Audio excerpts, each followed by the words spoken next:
Here we go. Welcome, everybody. I'm the one son will be with us in just a few moments. When he pops in, we will get this whole thing started for sure. But I wanted to make sure that we're not straggling and being late over here with this. So, I figured I'd start it off before he shows up and comes through. He'll just be popping in and we'll be getting going here. Yeah, so we were having a conversation the other day talking about the way that things are going, and as per has been the usual here with these episodes, we have had one agenda completely shift into something else. And the reason why we shifted the narrative this week is because we started having a conversation about this because we just got our tax return. And that means very little, but it's crazy because around this time is, kind of the busiest season for us in music and audio production, especially. Tax time is big for a lot of us, because we take, our hard work and what we essentially get back, for those of us who do receive a refund, and we turn around here and we go through it and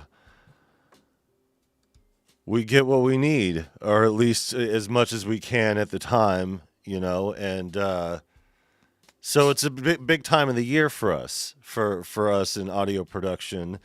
And I was talking to Son over here over the phone about what we were doing, and he's like, "Hey, this should be it. We should talk about it." And I was like, "Yo, you know what? We've had this other thing on the agenda for a minute, but we could prioritize this because one, it's fresh, two, it's completely relevant, and it's like the most uncomfortable yet relevant conversation in audio production. Very much so. And it's troubling times, and it's not only that, navigating through this world, there are different elements, the same way that there are variations and varying degrees of people, types of musicians and everything like that, personalities and such. There are different ends of the spectrum when it comes to finances, but when it comes to making music, we are the most underpaid, undervalued, underappreciated, and most expensive to create. And you could just reach something that's not going to pay off in the end. You're essentially taking a risk and running a roll of the dice every single time. You're putting your work out there to hope that it recoups enough finances, but it's not just about what you spent because it's expensive to make music. It's all about it's also about reciprocating enough to maintain a standard of living where you can actually support yourself and your family. And in music, that's not really the case a lot of the time. So most of us take day jobs, have side hustles, so on and so forth. So before we introduce I Am the One Son here, let me go ahead and say hello to our friends in the chat. We got Trust my monkeys. Trust 1,000 welcome, guys. So, as things kind of naturally move through the progression of this conversation,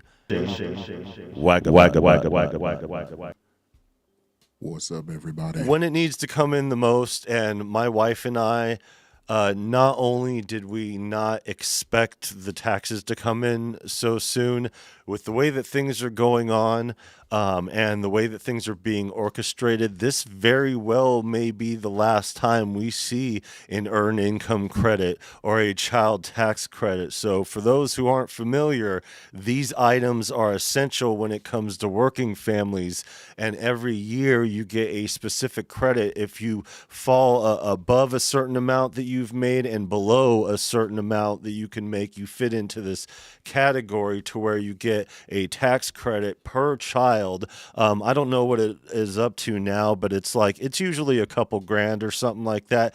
And it is like super, super helpful to working families and those alike. But before we get into all that, let's talk to I'm the One Son, who is late for his own obligation, but is here right on Yeah, time. You're right on yeah, time. You yeah, ain't late yeah, for nothing. yeah. So let's Late, go. definitely late today. Nah, you ain't late. As you all know, we all have we're living a real life. So unexpected things happen. They happen to Viral. They happen to me. They happen to everybody who's tuning in right now. And we get these moments where family obligations, they take precedence and things, or rough things happen. I don't want to go too much into it, but I have some health issues that also are going to be with me forever until they put me in the ground, right? So okay, so that not withstanding, here is what we are talking about, and these finances are such a big deal.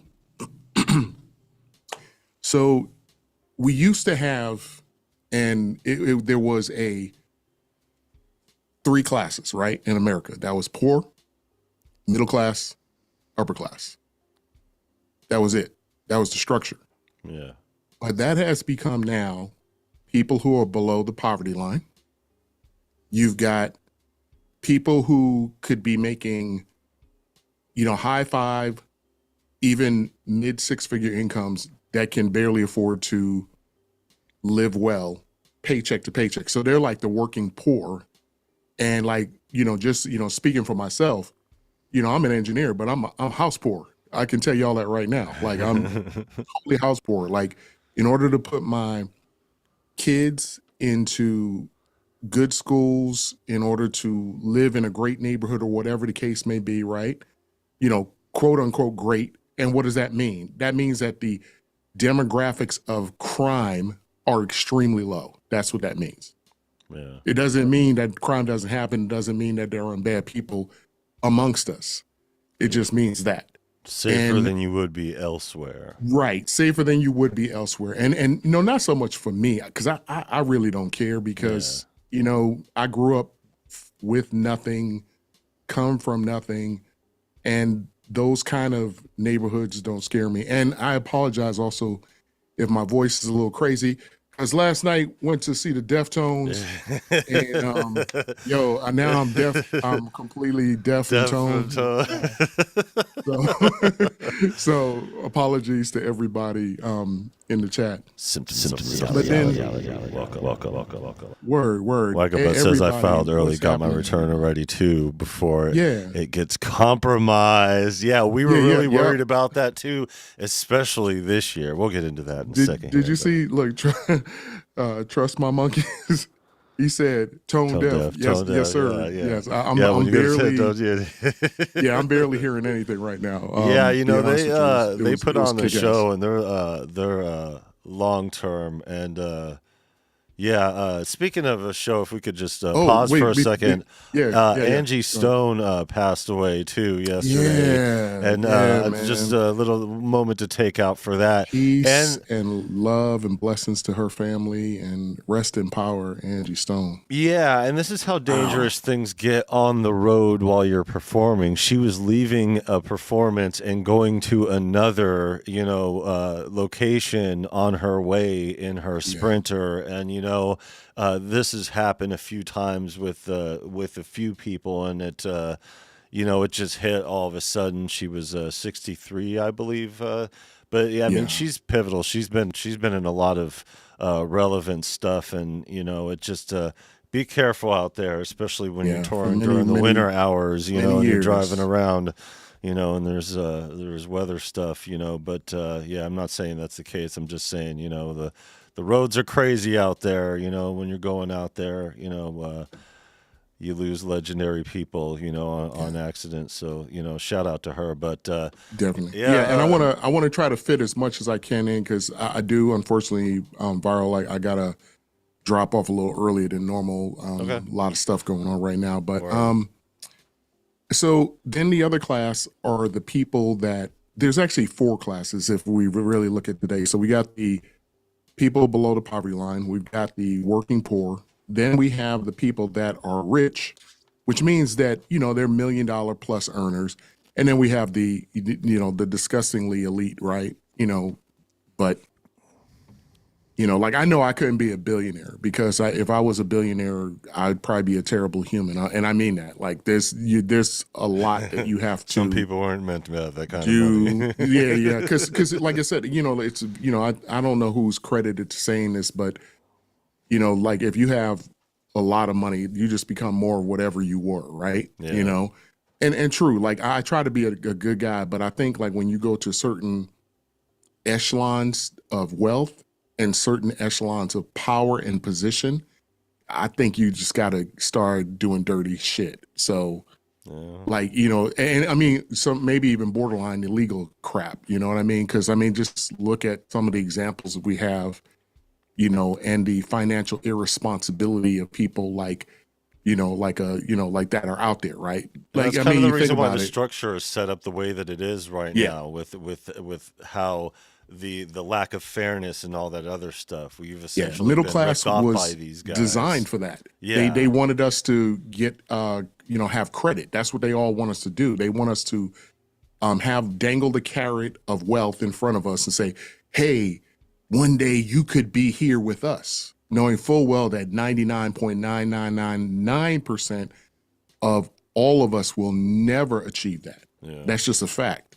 And they dangle that carrot in front of you, make you think it, and then what you got super wealthy people that don't really spend their money on the shit that poor people spend their money on. I mean, all of this Gucci and Prada stuff, buying Yeah. all that stuff, and you can't afford it at all. Yeah. But you showing out, you getting the wrist rockets and the all this kind of stuff. I'm like, no, you know what? My wife and I, it's funny when we talk about stuff like that with the kids. Our kids are funny because they'll turn around and go, mom and dad, like, we rather go to a nice restaurant and have something to eat. You know what I'm saying? Yeah. They don't even want stuff. They're like, they want the experience of life with their Yeah, family, the joy of which is cool, experiencing life. you Yeah, know? yeah. Which And I is was all like, we ever, that's cool. as far as the musical side of things, most of us just want to live with our music and our families and Yeah. just experience life.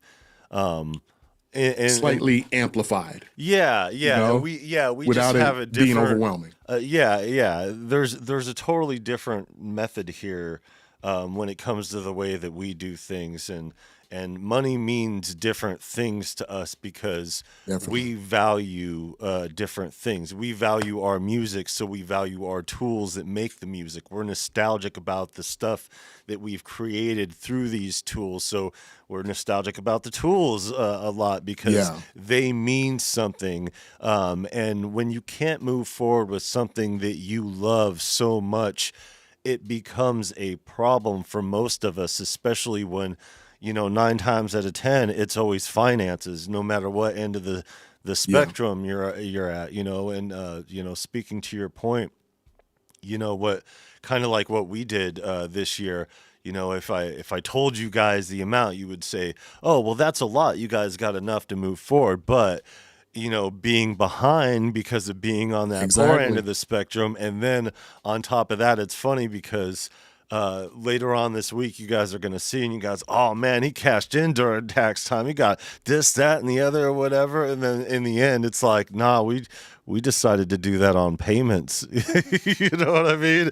Still, like that Hmm. would have happened either way, down the road. And it's just funny because that's kind of what triggered this conversation. We were talking about it because, like, even though we got a decent amount to move forward, like it's already almost gone to where the end of the Yeah. week, that's it, especially because rent's around the corner all of a sudden, all over again. And that's why they call it cash flow, man. Easy come, easy go, man. Yeah.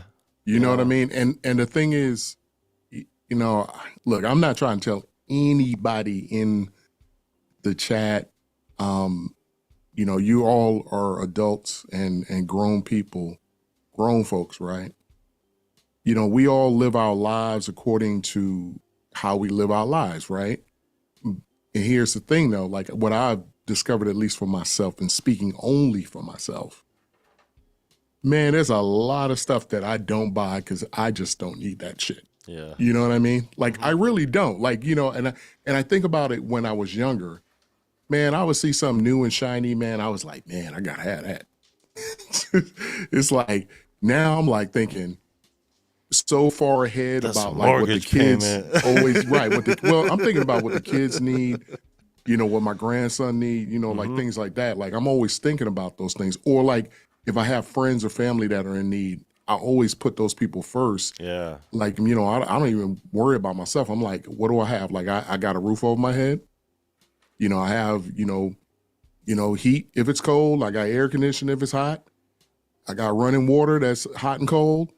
And I got, you know, maybe I don't have all the food that I want all the time, like the type of food, but I got food in the house. You know what I'm saying? Like Yeah, for you know, real. that's why. Hey, look, so y'all know, you know, I'm half Asian, man. So you already know, and my family, you know, wife's Asian. Like the thing is, man, you know, we shop at an Asian food store, man, and get like 50-pound bags of rice and stuff, man. So you know, that's some realness. You know, we make it you know, extend.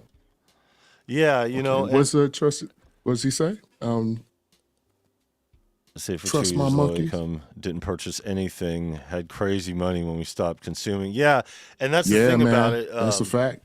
And a lot of those decisions are forced to be made when you live below the poverty line, and kind of Yeah, falling along the lines of what Son was saying here about things. You know, food's expensive, and it's even, you know, worse now. It's harder to get good quality oh, food, especially eggs. at the expense, the whole egg fiasco and Yeah, everything. it's not even. And you know what's so crazy about that, Viral? It's not even funny. It's so real, right? Like the Yeah. egg thing is real. Like that's a real, And that was the only actual thing that I impact. really ate, you know. Now it's like I Right. as a That was substitute with affordable, like right? nuts and grains and stuff like that. Now I'm eating oatmeal instead, you know, which is good, I Yeah. guess. But it's just like I've eliminated that entire animal protein, and I only eat meat like once, you know, every week or two. You know what I mean? At best, you know. And it's just crazy that And we even got when rich you've folks reduced sitting up yourself in their to house breaking eggs because they can. yeah, right, They probably just throwing throwing shit that, on the you know, ground. throw shit, on Yeah, the I'll wall, teach man. them. Like, Yeah, but yeah, I mean, that's the broke thing. Like motherfuckers.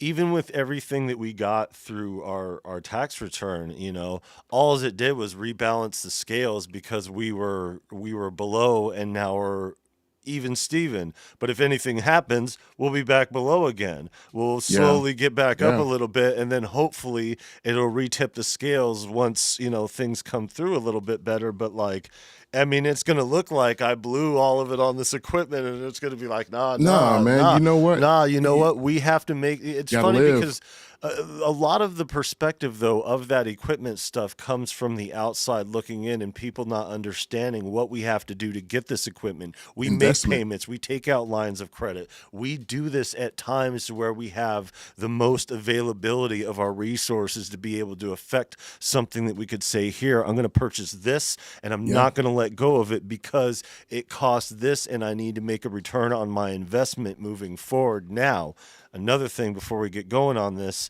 is that everything in this music thing usually is about chasing a bag. It's not about chasing a bag for the sake of, hey, I'm going to make this music and it's going to make me rich and everything like that. No, you usually have to chase a bag, a very specific amount, to be able to justify a means to exist in the music world, and to be able to balance yourself, to be able to move forward with music. And a lot of people cannot balance that equation because it costs so much to live, and then it also costs a lot more to produce music. And then on yeah, top of that, while you're supposed to be learning and developing musically, you're too busy working your day job, and you have almost no time left. And without artist development existing out there, you know, these industry brats, you know, they could just put their legs up, you know, and be like, hey, I'm going to let the label take care of it. And, you know, they're going to yeah. do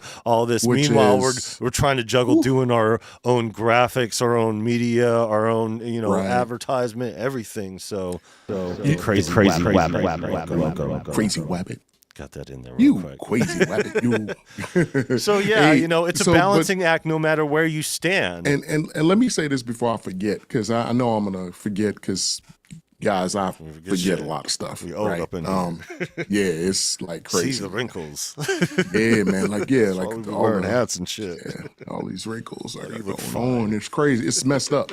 But yeah. So like one of the things I was gonna say that like it probably irks viral as much as it irks me. And guys, I don't know if it irks you guys or not. I don't know where you stand on this or not. And please do comment if you stand a certain way on this with us or against. It's fine.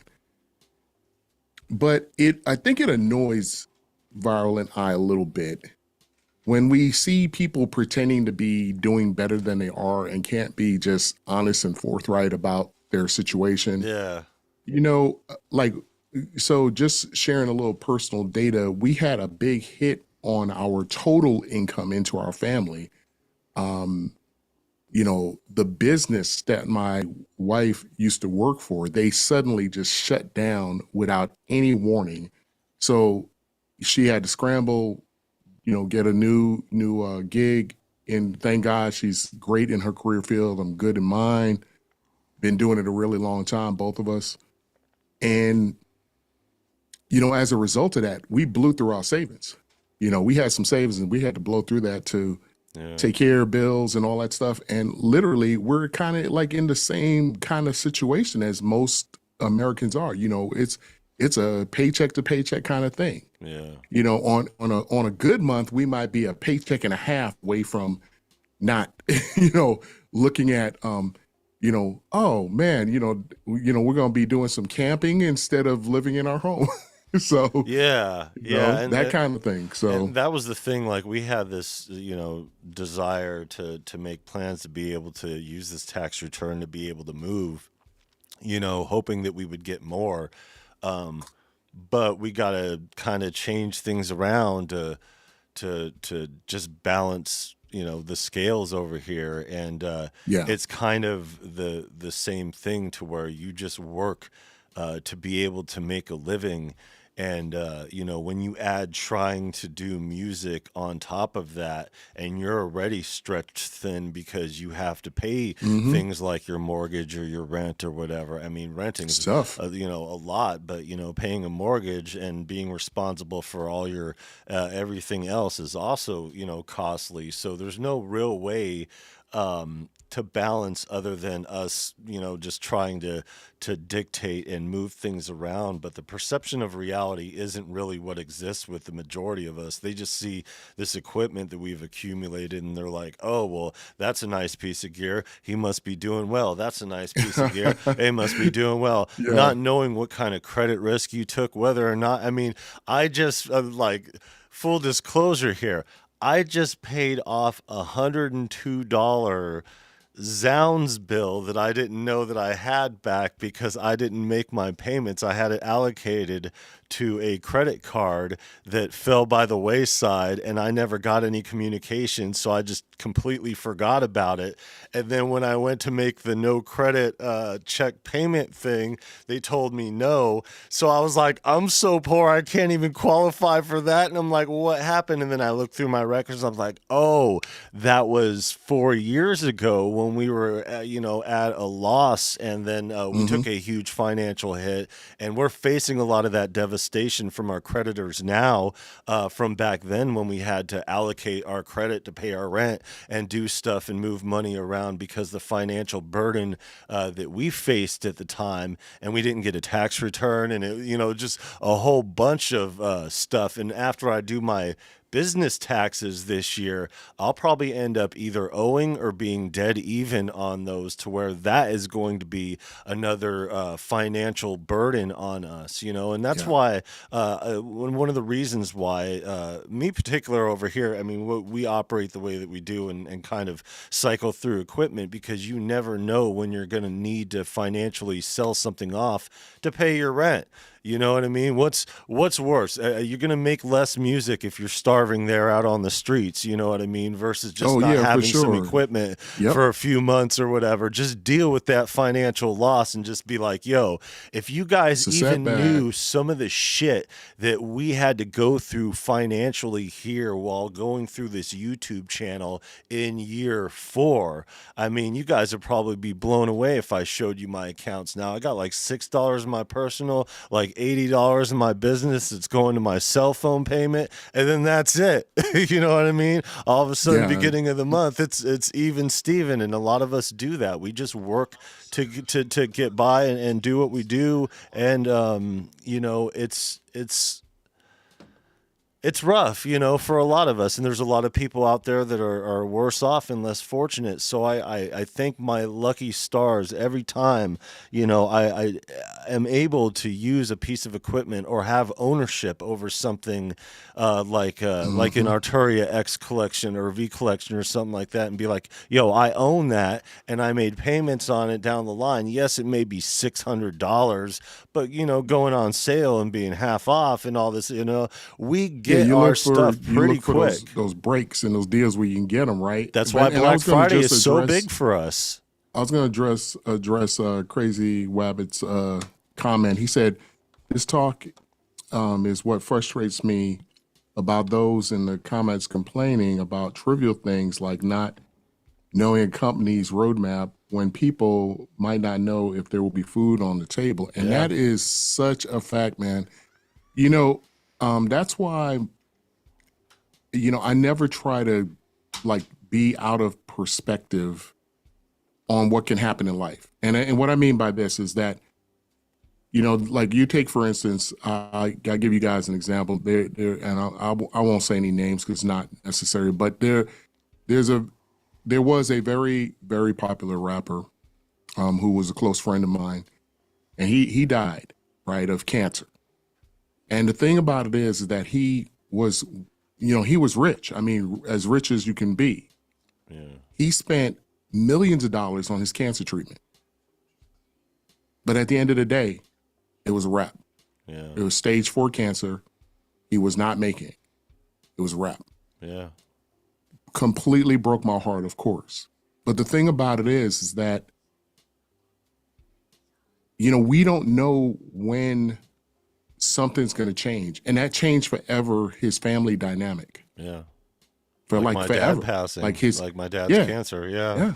His kid, you know, and me, I've had many family members unfortunately pass also from cancer. Yeah. You know, my own brother, who is closest in age to me, he passed away from And cancer. that's You know, something that the whole pancreatic. family goes through in the Yeah, process leading up it's rough, to man. the final moments, and then the Yeah, and we after, don't you know. know. So, like, if you think about like death next to the financial burden aspect of these things, right? I mean, Yeah. this is some real stuff, right? Like we are all okay. So people know me for saying something. I say this all the time. We are living a real life experience, guys. We are Yeah. living a real People life forget experience. about that shit. Right. And so like Viral and I, like when we talk, we speak often, and I thank God for him, and I'm so grateful that he and I are such good friends and stuff like that, you know, because we need to be sounding boards for each other too about a lot of these issues. You know what I mean? Like this For is like sure. therapy for us when he and I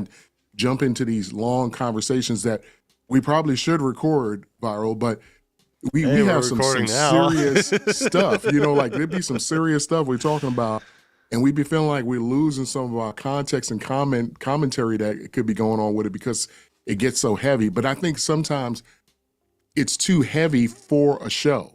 you But know, that's one of the you know what I reasons mean? why Like, we started yeah, doing it's this too much too, weight. because Right, like we could get some of it out at least on right, this without platform doing overwhelming it. Yeah, yeah, for everybody. sure. You know, with the stuff. But DL, that's it. welcome. How you Oh doing? snap, DL in the house. What's happening, man? I didn't even see you in there, brother. Sorry, I didn't mean to interrupt there. Go ahead. Oh no, absolutely. Please do. Definitely gotta say what's up to everybody, man. Hold on, let me But get you yeah, good. I Hold mean on, we one and more, one more. Tyrone Sellers. word Tyrone Sellers coming in here like the clandestine ninja that he is.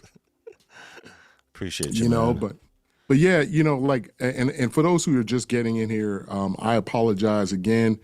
My voice is kind of shot right now because my wife and my daughters, we were in there screaming our heads off because we were at Deftones Deftones. joint, you know, yesterday, you know, and I actually called Viral Yeah. FaceTime so he could see the Yeah, it was first song funny. they performed. Yeah, little Tussin was over here. I was like, "Look, you see the stage on the bottom over here?" It's like showing him because he's just starting. He started to learn that live music is the final. Like that's Yeah, it right there. Like when it comes to yeah, all of this producing, content creating, everything, when you're doing music, the final is not the residuals you make after the final is hitting that stage and yeah, that yeah. energy bouncing back and forth in the crowd and that result that is the final. So being there and seeing that and then Yes. showing him again as he did with Andy Stokes when he did the thing in the summer. Hold on, we got a couple more here.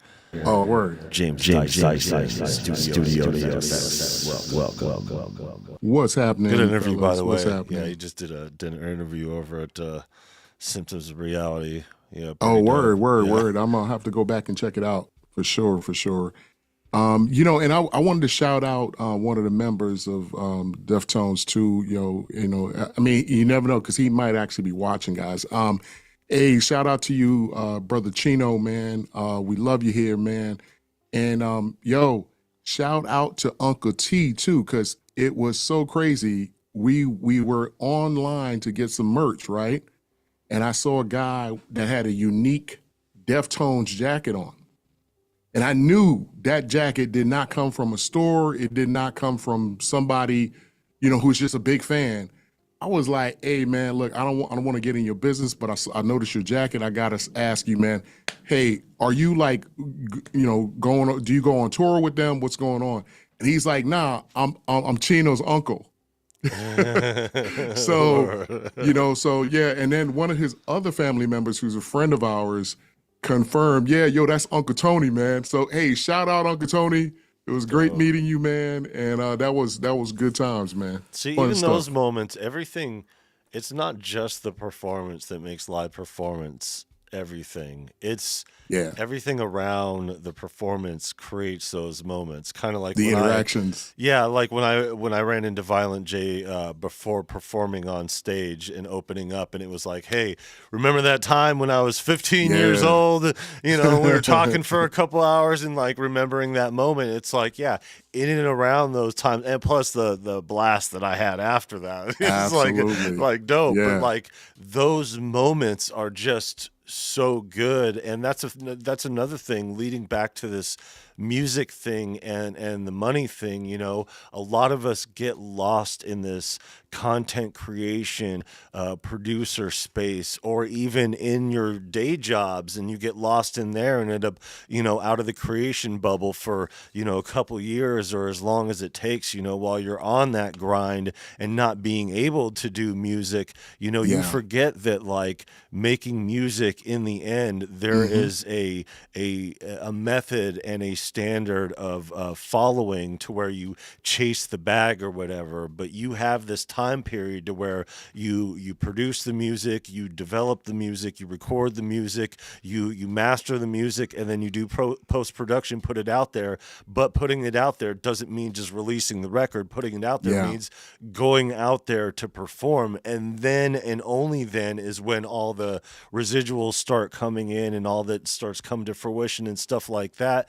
And a lot of people don't make it to that stage. And a lot of people don't even think to make it to that stage because they think, hey, I can make a decent living if I just sit at my home and collect here and collect there and collect there. And you build all that stuff or whatever. And you can. I mean, if you have astronomical numbers and you could make it work, and it takes a lot of years to develop just doing that. But if you're trying to make it and make it in music, you want to hit the stage and do the standard standard of releasing music, even if you don't favor streaming platforms. However you decide to release your music is up to Hmm. you, but it still always ends with that stage. And if you're not Yeah. desiring to hit that stage, then maybe reformulate how you're going to purchase your equipment, what the return on investment, how long is it going to take to make that return of investment? Because if you're not releasing your music in a standard way and hitting that stage, it's going to take twice the time Yeah. Yeah. and And double the you work. absolutely, you got to determine whether or not you're going to be a kind of a studio musician, studio performer, Yeah. and you're just selling products so people can hear you. Because something I wanted to mention too, and like, so the biggest tour I ever went on, it was a 31 city tour. Okay. Nice. Now Pretty decent I'm an tour. open. Keep in mind this is an opening act thing, so I'm not the person they're there to see. That's the most For important thing to sure. remember, Yeah. right? So I had to do 1/8 of the work performance that the headliners have to do. Okay. Now I gotta tell you something. I knew I was not going to make it as a professional. I knew it. Yeah. And the reason why is that I'm telling you guys right now, that is a fucking grind. Hmm. That is a grind. And I know guys who went on tour 50, 60 shows, different cities, like every other day, they're in another city, somewhere else in the world. Yeah. And they did it flawlessly. If To me, you gotta really, really want that shit. You Yeah. gotta want it. You gotta want it. Cause these guys, like, okay, these guys are Deftones. Just imagine we're talking like, how they sing. Yeah, and still You're developed all these talking years. You're about talking like like popping 20 years ago and developed like since. we're talking about screaming into that Yeah. mic and giving that raw energy, right? Yeah. But imagine that every single night for months and months and months on end. Takes a lot and of work still on your have body to make it. Exactly. And that's why I know, like I said, I did the biggest one I ever did was just 31 places. And I'm telling you what, like, Yeah. I was done. Like, I was done. Like, I was like, at the end of it, I was like, I don't want to do this shit. It gets rough around that Yeah, I was that like, 12th I day. don't want to do this. I'm serious. Like, I was like, I don't want to do this no more. Yeah, and And the time that I spent opening up for Tech Nine, it was like it was such a learning experience on the grind because they would do 40 to 60 dates 2 to 3 times a year. So that you're talking nah, 2 major tours per year and then one that's how you make your money, small, though, right? yeah, and that's how he made the Forbes I'm list telling you, year man. after year And after see, year, and look where Strange Music shout is at shout now. out to Tech Nine, man, because like I said, and so many others who are like him, because they really want it. I mean, you gotta want it. You gotta love it much more than you could ever think about loving anything.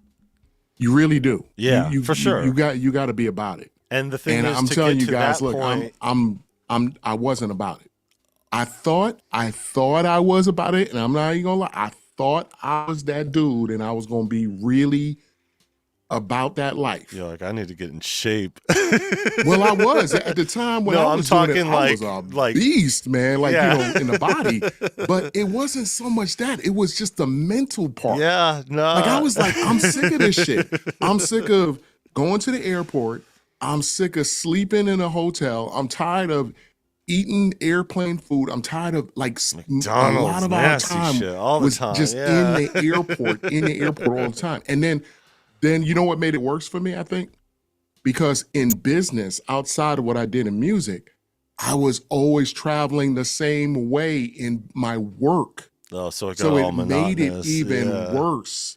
And then the work stuff was even more so because it was like I would go to different places to do my job for a week, 2 weeks, 3 weeks at a time, sometimes in other countries, right? And I would be there for 2, 3 months. I Yeah. despised travel for the longest because Yeah. I did that consistently for about 15 years of my work life. 15 Yeah. years. Yeah, traveling, I traveling was is a done. different type of thing, and that that's why the road, Yeah, even though it's it's more not for me calm anymore. nowadays on the road than it used to be, the road is still the road, and it Yeah, still not for me. weighs on your soul. I would just wanted to get to this comment here. Tyrone says, "That's why I support all my YouTube friends. Yes, yes. I follow, give from my heart. It makes me feel good to know I helped out. Yeah, I definitely, I can't begin to express my appreciation for you being a part Yeah, of this channel Tyrone. here because not only have I seen you around and we've known each other for a little bit here in this space, um, but yeah, like I said, it comes in clutch, and I'm not talking about the money. The feeling of the support comes in Hmm. at the time to where I needed that shit. You know what I Yeah, it's a mean? difference between staying in it and quitting. Yeah, and All it takes is that one person. those moments come, and they come a lot on YouTube, especially because when it comes to, and this doubles back to our conversation here about the financial aspect of it. When you're running a YouTube channel and you're doing everything that you need to do on the YouTube end of things, you have to take that time and effort away from producing music.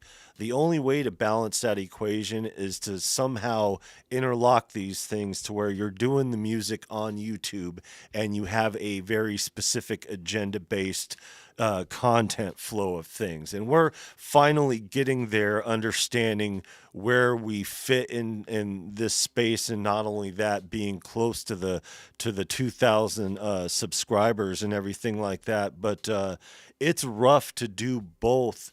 And we've said it before here. That's why a lot of people, a lot of musicians don't do both, because you're trying to do the music and get the music done. And if you're already cutting out of there, that cuts into your bag. And if that cuts into your bag, and it's the same thing if you're working. If you're working and still Yeah. haven't made it in either space and trying to balance both of these things in equal space, you're not going to do anything. If you guys saw what my personal income is, me alone from not working since my 11 herniated discs, you know, even though I'm getting better and dealing with stuff, we have a whole different set of issues to deal with. We have a child that is being homeschooled over here. We have, mental health issues across the board to deal with. We have the finances, cutting into that as well. So like those already cut into the music making. Those already cut into the YouTube making. If I had the Hmm. ability to have some flexibility in that area, then I would be able to exist in this space more often. But I have to spend the time. Like I spent 2 hours, between designing the thumbnail, getting all this stuff back and forth, and the artifacts, and then setting up the session and everything like that before even getting on here. And that Right. doesn't even count the stuff that it takes to set up, everything audio wise, but still you have to be able to exist within a space. If you guys know, I mean, this is all smoke and mirrors, and a Absolutely. lot of the misperception of reality, it's not our fault. It's just the way that things look here. You guys would not know from my background here that this is against the wall that my neighbors sit against. I'm in a dining room right now. You know what I mean? My kitchen's right over there. My living room's right over there. You know what I Yeah. mean? Like we haven't ever used our dining room in the 14 years that we've lived together in a space, Yeah. and And it's just become this is the a giant green screen cloth that's actually all the way up on my ceiling going across the whole room, you guys. yeah, So we make do in the spaces that we have, and no although I lit matter. it kind of dope. Yeah, and this tapestry is great, and Yeah, that people tapestry is people would look, super and they'll dope. be like, "Oh, well, you've had a Phantom." You know what I mean? That's not a cheap piece of equipment. You got this computer. That's not cheap. There's I know you ways did, that James. I know you did. this is the thing. There are ways that we exist within the space to get through the tools that we need, and we always find a way, especially if it's meant to be that way, and getting the Right, tools that right. you need. So, And let me real quick address DL. Hey, DL, man, absolutely, man. I am with you. I look, I'm I'm not a person that's known for quitting, right? I'm Yeah. really not. And that's almost like a bad thing in a way, right? But I spent a long, long time in my life as a soldier, so just kind of in the DNA and what I had to do. But I gotta tell you, I quit that shit. I did. Like I quit. Like people like, man, you got talent for this hip hop stuff, man. Man, I was like, I know, but I'm good. Yeah. I was like, I'm good. Like you got to know when to hold them. You got to know when to fold them. You And that's gotta. that's kind of why, like, I wanted to produce myself in my way into the sunset, because I had just lost my second shop after putting all that effort into it. And It's even though disappointing. things were better, and we didn't even really get up and running to full capacity and everything, just the hit, I put everything that my label was musically, everything into the shop. And to take that hit and to have people close to me, on some thievery shit, just kind of put me in a position to Yeah. where I was so discouraged from even working with anybody in the space that I was at, and building a shop to the point to where, oh, by the way, now we got to tear down this building because it's condemned. And it's like, well, wait a minute, you know what I mean? Like, that means you should have never leased it out to us in the first Begin place. with. Yeah. Give us our money. But like, just complications with business and all that, wasn't able to move forward. But the thing is that I understood after that, no matter what we went through personally, especially after my father passed away, I would not have been able to spend the last moments of his life with him if that shop were successful. I True. was there for my dad in a way that I would never be able to be there for him if this shop didn't blow up. Now, the problem here is moving forward with music and not understanding, even though I was producing and making music for myself and like, hey, I'm going to, do the rap thing and everything. After my dad passed and the slick bam stuff and everything, I was like, yo, every time I keep investing into this music thing, it keeps going belly up because of financial reasons, or some other circumstance that is kind of, keeping me from doing music. And I was like, okay, well, the universe is keeping me out. I'm out. And then I go out, and then, I get dragged back into it, realizing that that wasn't the lesson to learn. And, I should pull my pants up and actually do what I need to do here and develop the way that I needed to do. And that's exactly what I learned from that moment, and moved forward with it and made the best music that I ever made my entire life after that.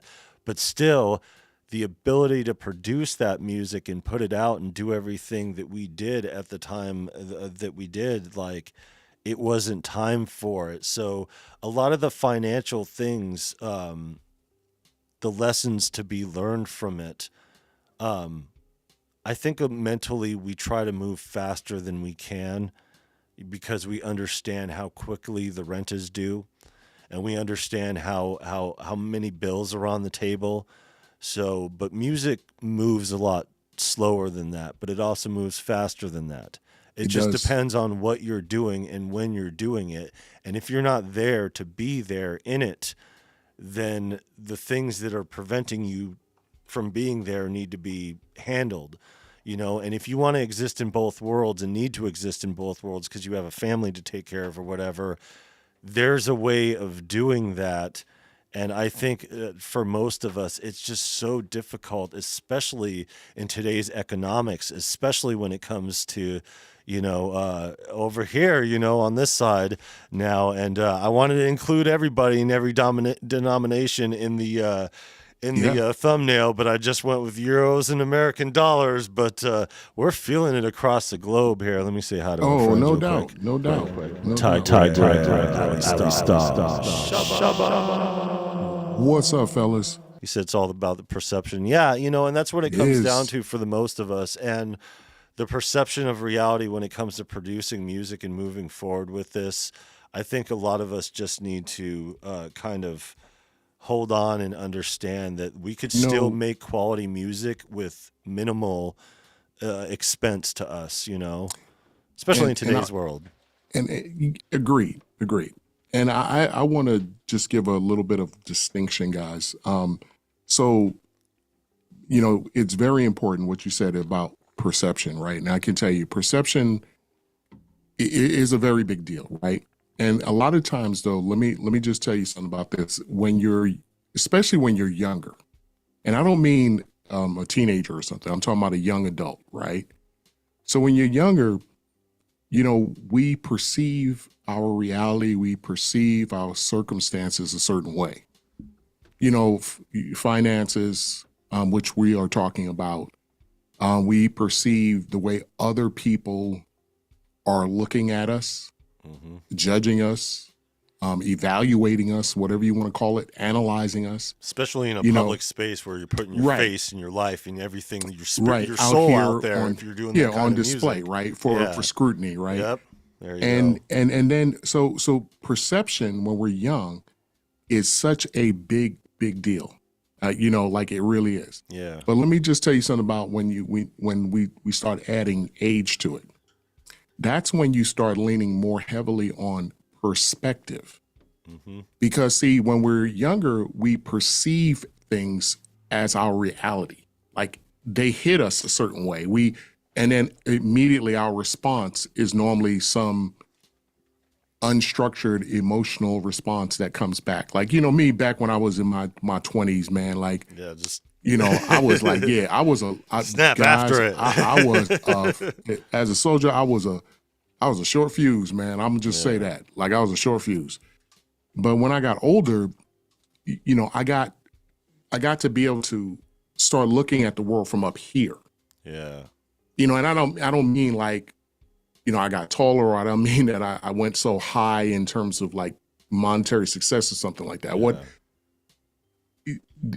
yeah, my mental state, my consciousness had elevated. And so I got to see things from a certain altitude now. And so that gave me perspective on my life.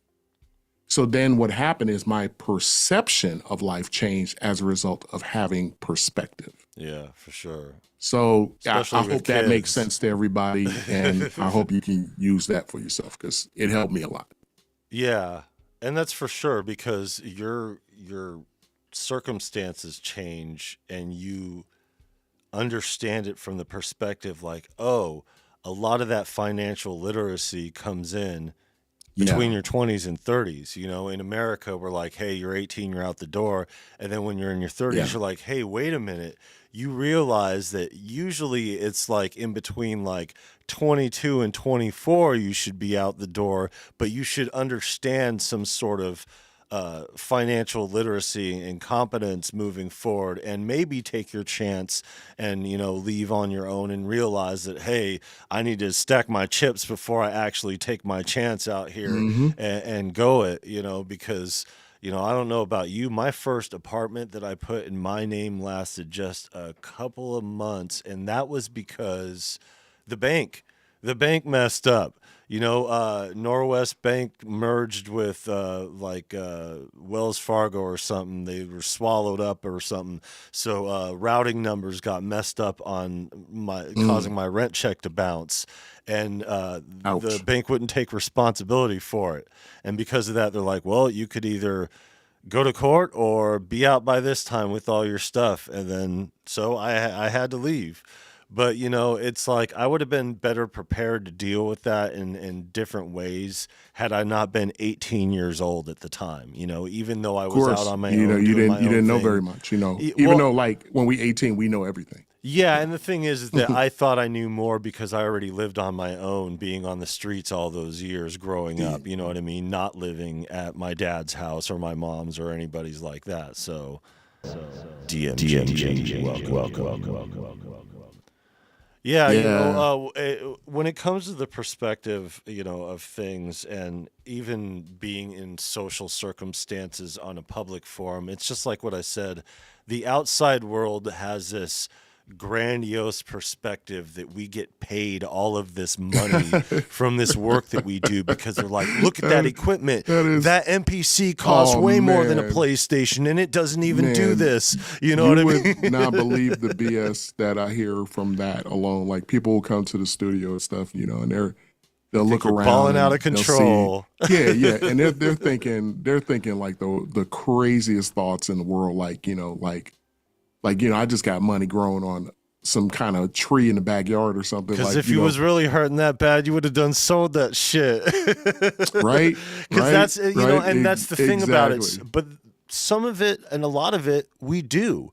They don't understand how many pieces of equipment we sold before getting to that piece of equipment, or being to the point to where you could actually hold on to your equipment. You know what I mean? Like, Right. we only invest in, while other people invest in their video games, while the other people go to bars, and, you know, people have their vices, people have their standards. Absolutely. But us Absolutely. musicians, we just We invest in the buy gear. toys. We buy gear. You know, we buy gear. We buy the stuff that progresses our music, or just the, you know, at some, we're like, hey, I want to explore that and try Out it of out. curiosity. You know, Exactly. yeah, You morbid know? curiosity. There you go. Yep, exactly. Like, oh man, what does that do? Like, I remember like that's how I felt like about the SP404. You know, like I mean, I was like, man, first of all, this thing, you know, like, but I don't know if you guys can see, you know, I have some meat hooks for hands, right?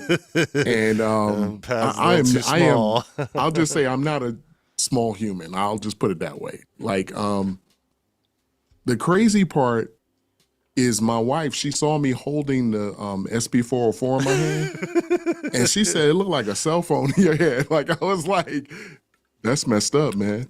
You She know, just like, called you the and I thing was without trying to saying figure it. out how to, you know, manipulate the buttons, you know, on there, because they were so, you know, they were so tiny to me, you know, like I'm trying to, but you know, I finally figured it out, like my methodology to mess with it, and it was a lot of fun, you know, like, but that's an example of that morbid Yeah. curiosity, man, of like, just like, man, like I know this thing is too small from a form factor point of view, right? Yeah. But I'm gonna still try it. Yeah. So Yeah. And stuff like that, you know, it always, if you're doing music and you're doing it for the long term and you're in it for as many years as most of us have, you start to realize that you come across equipment here and there, whether it be tangible or not. You know, if it's something that works for you, cool. You work for it, or attempt to keep it, or you sell it. mhm. You do one thing or another. But you realize that, hey, you know, I see that, I see this, you know, and you just retain whatever you want as far as your tools go. But sometimes we buy tools just because we know, hey, I don't need this, but if I need to sell it, I could make my profit and get what I need just in case. And that Hey, comes to a lot of us. Just speaking gas speaking bags, of James speaking of Dyson which, says. speaking of which, Val, remember the other day I was telling you, like, because people be thinking, like, look, they be thinking you lying. Uh, I don't know if you guys can see what that is, but yeah, like that's the old school the Omnisphere that hasn't thing. changed in how long, Val? Like Yeah. 20 some years. There are two. I was like looking. I was wrong. I mean, I think I was right. It's 2 point something or whatever. But It's they're on 2.7 or 2.8. something. They're on Oh, 8, yeah, 2.8. Yeah, 2.8, I looked yeah. it up afterwards. I was Yeah. like, oh, I was just off or whatever. Because Yeah. they haven't really.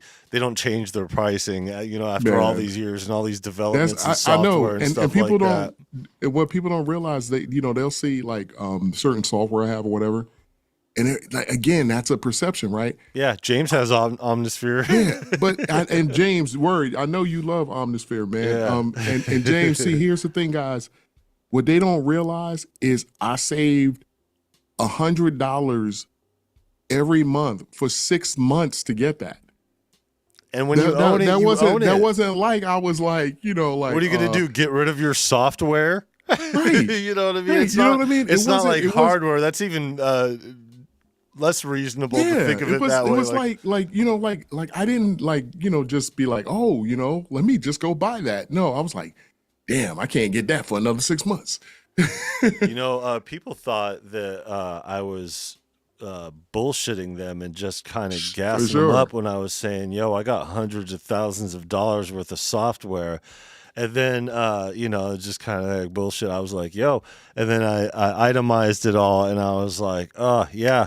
I was just over. It was like $110,000 worth of software or something like that. I was like, yeah, this stuff Yeah. adds up. And that was a time Over time. when the Over time. Waves Mercury bundle was like at $6,000. I think something it would cost. It's still close to there, but they do a lot less. But like software was a lot more expensive and a lot more difficult to get a hold of, and one of those things like we were kind of forced into studios before, and now we're kind of forced Right. into working throughout our own place Yep. because there's a lack of studios. I mean, there's a lot more that opened up after all the closures happened at the turn of the century, but still not enough because most of them are servicing high end clients, and you'll be lucky to get yourself in to a studio to Oh, go record.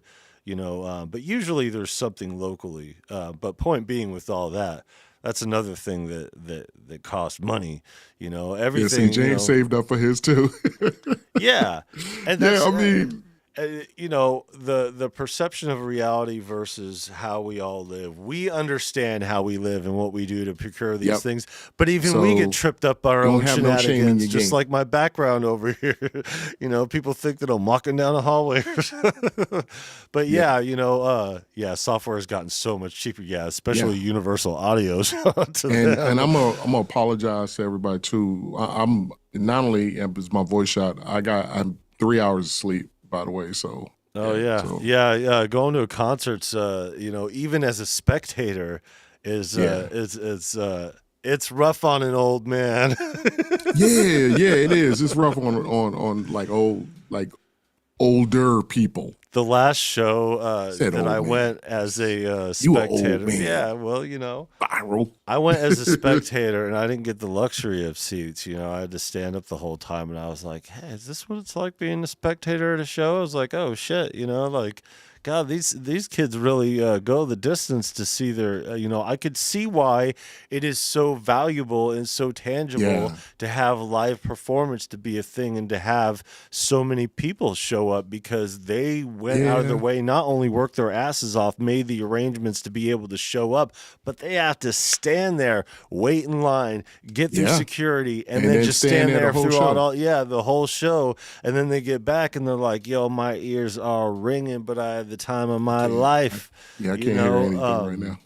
they really go through it, Yeah, and I can't hear anything. and that's the experience. That's the beauty of amplification, and how the evolution of that has really changed things. But yeah, as far as the financial spectrum, I don't mean to initiate this conversation for the sake of being like, oh, poor me, because you guys could see I get by No, here just no, fine. no, You know definitely what I not. mean? Like, even though we're in kind of a situation and live below the poverty line and all that other stuff, you could see here, and you guys will see this week that, we're not hurting for the tools that we have. And the reason why we have so much is because we're making an album, and some of these are going to be things that we're going to keep forever. Maybe not the Key Lab or whatever, but I don't picture myself ever parting ways with the Mini Freak at all, you know.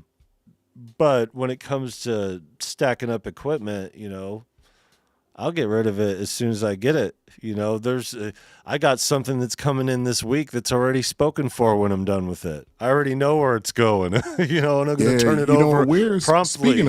speaking of gear, man, where's Scott when we need him, man? He was on Shout with out Scotty. Symptoms of Symptoms, Reality. Yeah, yeah. the Shout out the Scotty, wherever spaceships you we are, man. procure. Got the Starship Enterprise for your house. But yeah, Like, the reason why I put a big money bag on the thumbnail was the fact that most of it, whether we're in it for the right reasons or not, when it comes to the money, it's bag chasing. Whether we're chasing that bag for our family or chasing that bag for the yeah, next just project, no can't matter do how it much anymore money you though. make in this business, it's never enough because It's it just it true. just it just further elevates the ability to be able to make grand music. So even though, okay, so put it into perspective this Yeah. way. Right now, I'm able to do what I need to do right now, but What I would really like to do is hire like a full piece band and a choir to do this and do that and the other. You know what I mean? Like there are features that I would like to get that cost a bit of money. You know what I mean? That just to be able to pay for the time to work with and everything. Y'all like gonna that. start calling. Y'all gonna start calling Viral Beats. You're gonna start calling him Kanye Beats. He got a choir. But those are the things, you know. You know how much money it costs to fly a whole like 17-piece choir in and like have them all work just or travel to them. Usually you would travel to them unless you were local or something like that and do a situation like that. But like, you know, there are some wild moments in music and these setups that make the best, most grand production that we could think of in our heads. And the more money you have, the greater the production. So, you know, even if we're not using our own money and we're chasing the bag just to chase financing to be able to not come out of pocket or go bankrupt because you're working on the next project, because there's always an A, B, and C. You're always, you know, broke when you're working on it. Just like I said at the beginning of this, you know, there's a finite, steady flow, ebb and flow of doing things, and you don't get paid until the very end. You could work on something for a year, 2 years, and not see that stage for another 3. You know, so like it just all depends on what marketing decisions you make or what level you're playing at, what you're trying to do with your music. Because not everybody wants to hit that stage. You know, a lot of people just want to produce. A lot of people are just doing this for fun. That's why we did the whole thing last week about what is your level and all that other the other stuff. But it's crazy that, you know, especially in this time frame, and we were talking about at the beginning, the going through and worrying about our tax situation, you know, here, nobody knows about what we have to go through in order to get to this point and what work we have to do behind the scenes just to be able to hold on to our equipment. And, you know, it's crazy that even though we got this bag, you know, from our taxes this year, you know, what we had to spend it on, unfortunately, you know, more than half of it or just under half of it, you know, went towards back rent. You know, we're just lucky enough to be in a place to where we're not out on the streets because of that back rent. You know, hooray for, you know, low income housing and all that, you know, and living in the same place for 4 years, you know, and we've struggled a lot worse throughout the time of living here and going through this. But even that, like, with what was left over, I could have got everything that I got. I could have paid for it outright. We chose to make the payments on it, something that we could have done anyway, you know? I mean, we paid off the drum machine and all this other stuff, you know what I mean? So, like, we got to that all access point of being able to do the no credit check all the way. Viral, I have a hard stop coming up, guys. It's all good. At about 4:15, so I will be dropping off, guys, to I'll stay on take for care a of my couple more business minutes with the family, and I am. And hey, guys, I just want y'all to know, like, whatever your situation is financially, though, you know, whether you're like overly blessed in your finances or if you're kind of in the same kind of situation as Viral and myself are, you know, I don't want you to get it twisted just because, you know, somebody, you know, has so many numbers on their paycheck. Believe me, we all live based on our income. Yeah. And you know, and whether we making wise choices or, you know, ones that are based more on taking care of our family better or whatever, you know, wherever you are, you know, just be real about it and, you know, stay true to who you are, though, you know, your humanity, you know what I mean? Like, and you ain't got a front for nobody, you know, because what did my man say? Ain't no future in your fronting, right? Yeah. So, you know, like which is one of my favorite songs, by the way. Yeah, definitely. And that sample too has been used a lot, especially wasn't that in Breathe? Like West Coast. Who later signed with Psychopathic Records. Yeah, that's my man Breathe. ICP put him back on afterwards. You know, after all those years, crazy. that joint, that was my joint right there, man. Yeah, But you know, when it comes down to chasing a bag, I guess it has to do with chasing the right bag for the right reasons and yeah, knowing what is yeah, in that bag and what it's going to do for you. A lot of us aren't chasing a big bag. We're just chasing a bag enough to be able to move forward. And it's not as much as it is chasing a bag as it is trying to maintain. And it yeah, is difficult as hell as a musician to try to maintain when you don't have your finances in order. But even if you struggle financially, like I said, I put together this album when I was homeless. You know what I mean? I just did the writing, and even some of the producing, I did while we were homeless, and I did some of the mastering and hey, stuff like hold that. that up So again. don't do yeah, it's just Nah, like man, yeah. So hold that up, man. Leave so it up for a so minute, man. yeah. So this album was the COVID album. I mentioned it last time we did it, and going through that, So but so hold up, man, hold up. Hey, everybody, go to the merch store. Go pick yourself up a copy of that, so and maybe one of them coffee cups too while you at it. I ain't got no coffee cups for sale yet. That was just for me personally.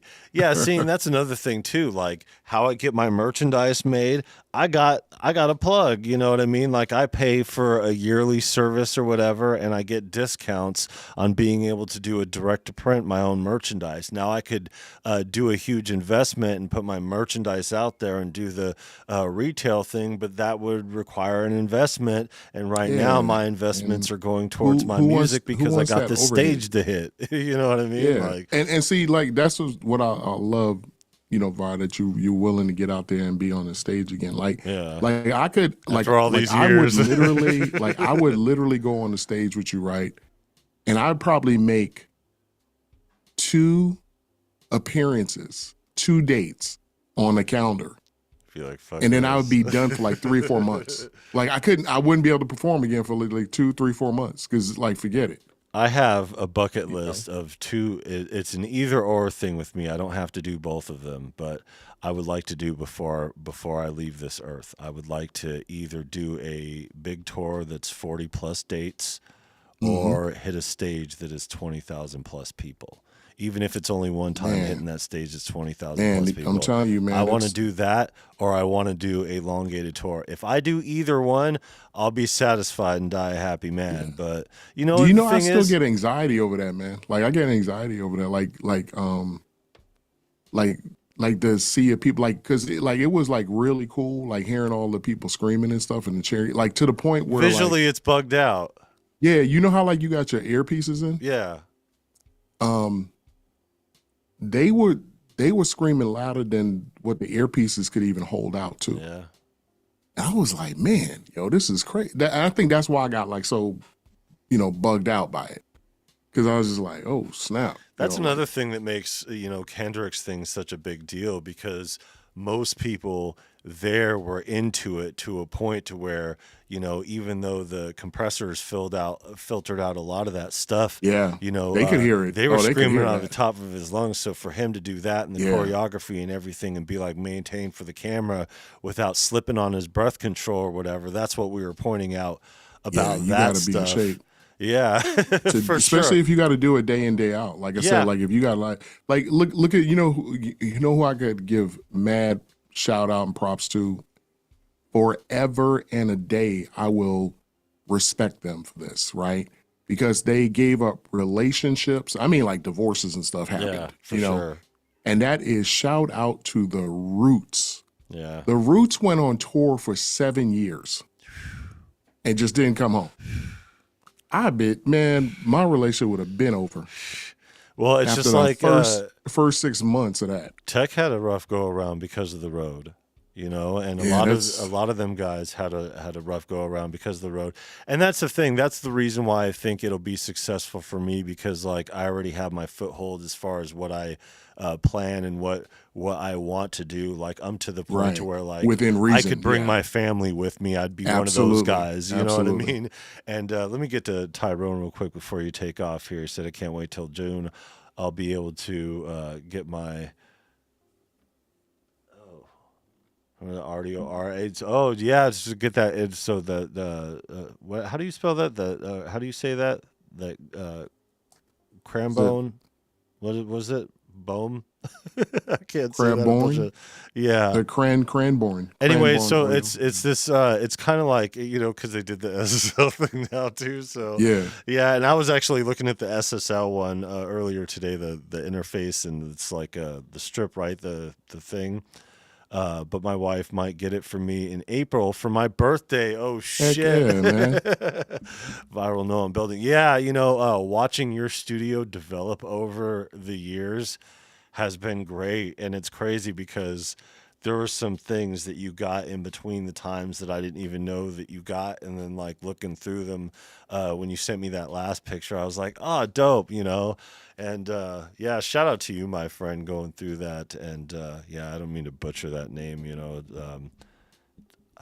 I always like am not sure about some of these. Ever since Machina became a thing, it's like, wait a minute, it's Machine. It's like, no, just kidding. But yeah, yeah, you got to take off here. So Yeah. I'm just like doing something like now. Tyrone just made me remember something, which I'm gonna be in trouble for. Oh man, yeah, my hey guys. So I'm gonna say it while I'm on here with y'all. And, everybody throw it in the comments for me, man. Say happy birthday, Kim.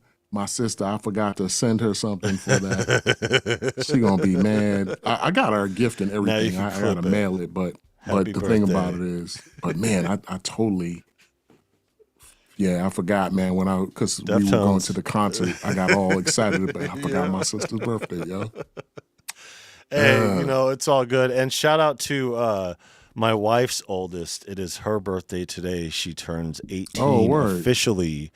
And yeah, so she has now, my wife has entered into the adult children club, as far as what we say. So, happy birthday to Ashlyn too. I'm going to say people's names, but yeah, I'll say my sister's name because she's dope. She cool. I'll say happy birthday, Ashlyn. Hey, thank you guys for saying that. I'm gonna show this to her, man. I'm gonna show this to my sis. I really am. Thank y'all. Appreciate y'all. There you go. Because I'm gonna use the show as the reason why I forgot. Oh, yeah. So we was preparing. Me and Viral was preparing. Speaking of which, I'll let you get to it in your family affairs over here, and I'll stay on and wrap this conversation up and talk to you guys here.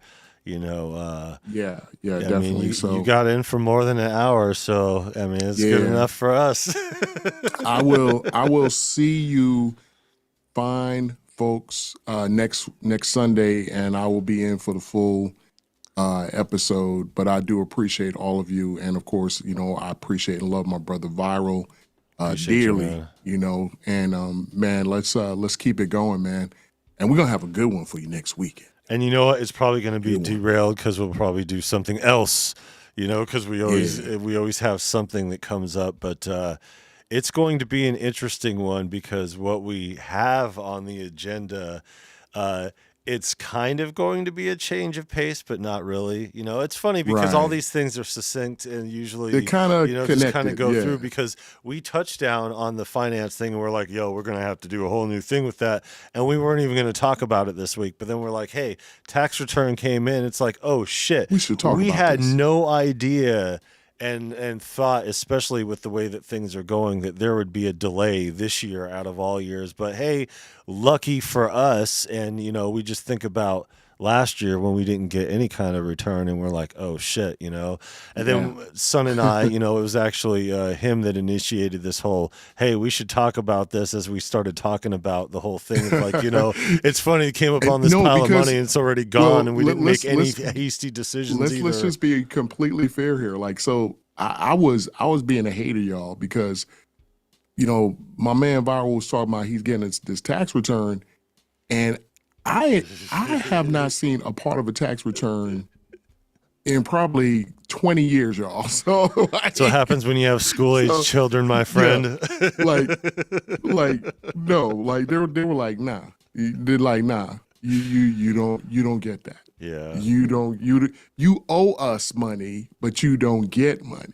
Trust me, Like so. if I would have sandwiched my business taxes on top of Yeah, that, we they would were have been like, totally screwed. We're like, yeah, they were yo, like, we'll be homeless you're if like that's the nothing. case. Yeah, like you get nothing. So, but hey guys, have a great one, and God bless you guys. Love you guys, and Appreciate you, man. peace and blessings also to your families too. Everybody stay safe, okay? And see you next Sunday, God willing. All Yeah. right. And Yeah. I am the one son. Thanks, man. Take Peace. care. I appreciate you. Yeah, so here we go, loner stoner over here for the remainder of it, but we can't just leave you hanging like that and be like, "Oh, well, there it goes." I mean, we could have, but you know, we try to keep it within the 2 hours or whatever, and this conversation could just go and go because it's like I said, no matter what level we're at in music or making music or doing whatever, there's always money to be made or had or needed and all that other stuff. And a lot of us, especially for making music, because how much money equipment costs, how little we get paid as musicians, the road, and how long it is to even, procure said bag that we were talking about earlier. It really is a struggle. It's a long term game, and that's why there's so many chestnut checkers references in hip hop and stuff like that, and, music in general. It's just one of those things, we need money to survive, and that's hard enough to come by, and making music on top of that is also difficult to come by, especially when the powers that be don't believe in artist development or anything like that. So it's a lot different from, what it used to be. Either way, looking at it, realistically, we all need to survive. We all want to make music, and we try the best we can to do what we can with what we have.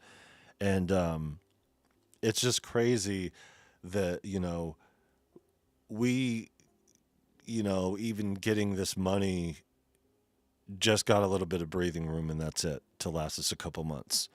And that's fine. That's all. That's all the best of us ever get.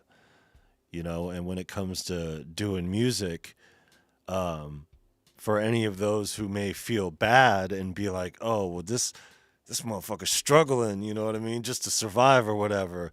You guys will see me in a couple days and you'd be like, "Man, that motherfucker ain't struggling for nothing, man. Over here crying about finances, and you're over here, like that's the thing." Yes, all this stuff costs money, but I feel blessed and fortunate to be in a position to understand, the balance and be able to get what I need when I need it for the jobs that I need them for. And like I said, what I got coming in a couple of days, I already have spoken for when I'm done using it. And, because I'm not going to keep that. Um, but that's just me. I cycle through equipment, and it's not for financial reasons. It's for a lot of other reasons as well. You know, um, Especially in today's world, it is uncertain how a lot of us are going to be living moving forward. And if our already marginalized group of people, when it comes to making music, exist out here and are struggling and have been struggling, it's going to continue to get worse for a lot of us, especially when, a lot of us are federal workers who just got laid off. A lot of us do go through the struggles of the medical issues and the other stuff that kind of prevents us from getting in there and doing what we need to, because we're just not supported like that financially. Some of us may be able to get what we need to here and there, and some of us may be able to run it all the way up. But for those who are able to, it never lasts as long as it needs to.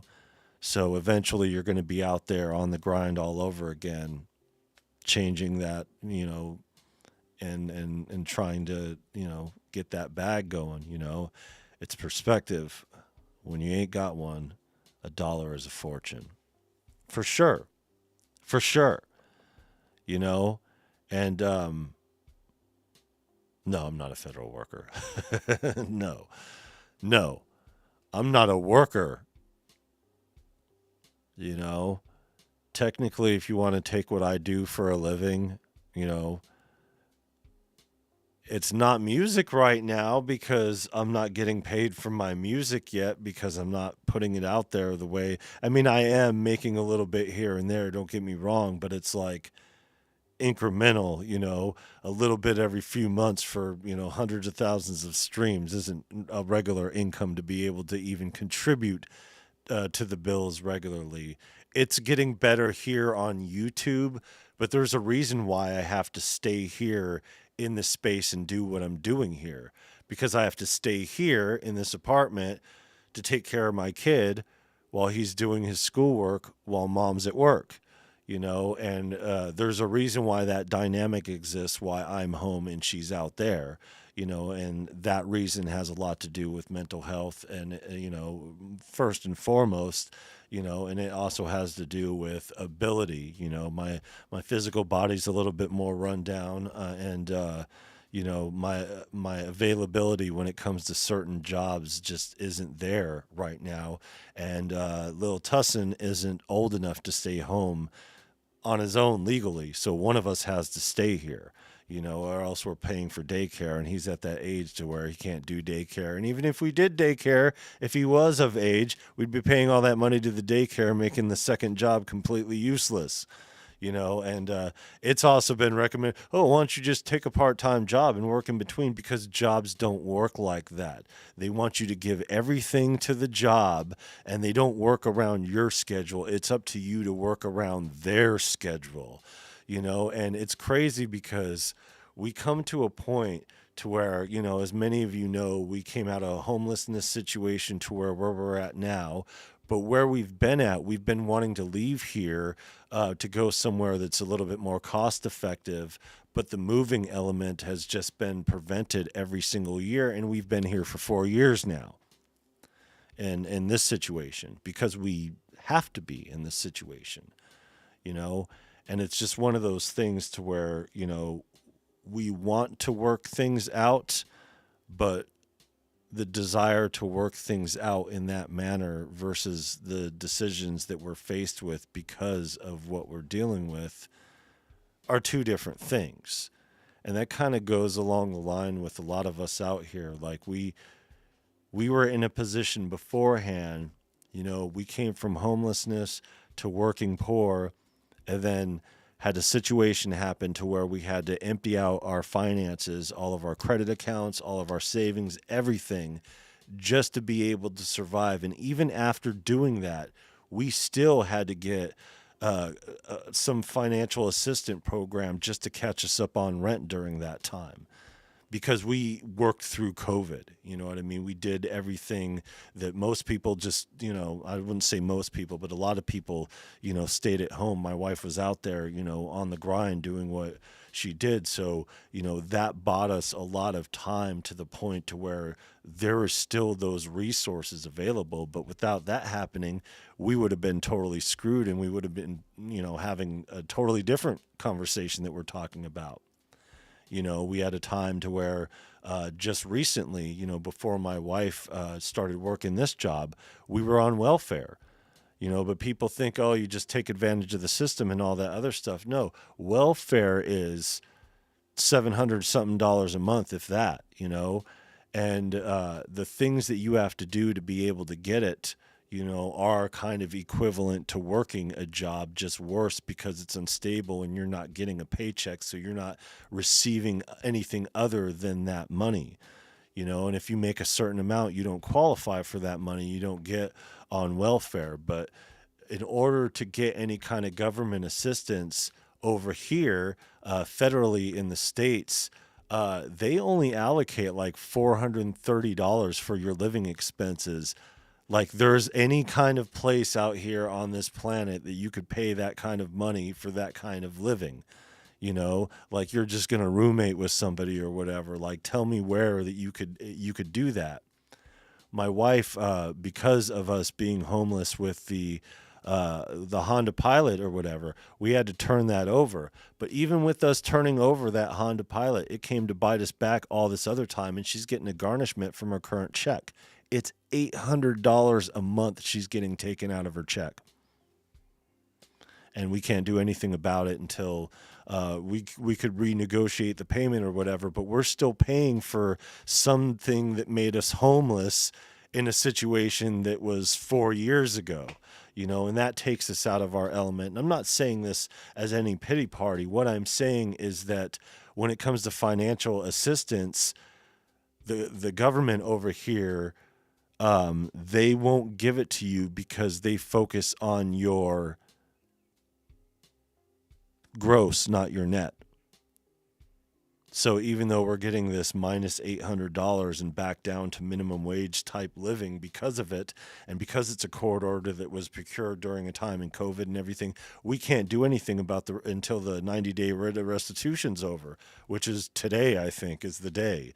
So we've been struggling, and that's exactly the reason why we had to cover a couple months' rent with our tax return and leave it at that, just to be able to catch up and be where we're at.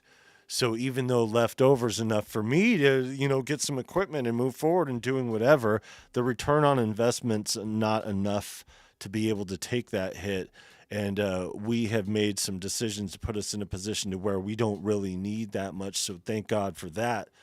But still, moving forward with all of this, still, with that huge chunk of money, decided, no, we're going to hit up Zounds for the payments and do the monthly payments because it's only a few more dollars more than what we were already billed out and paying for every month for the drum machine.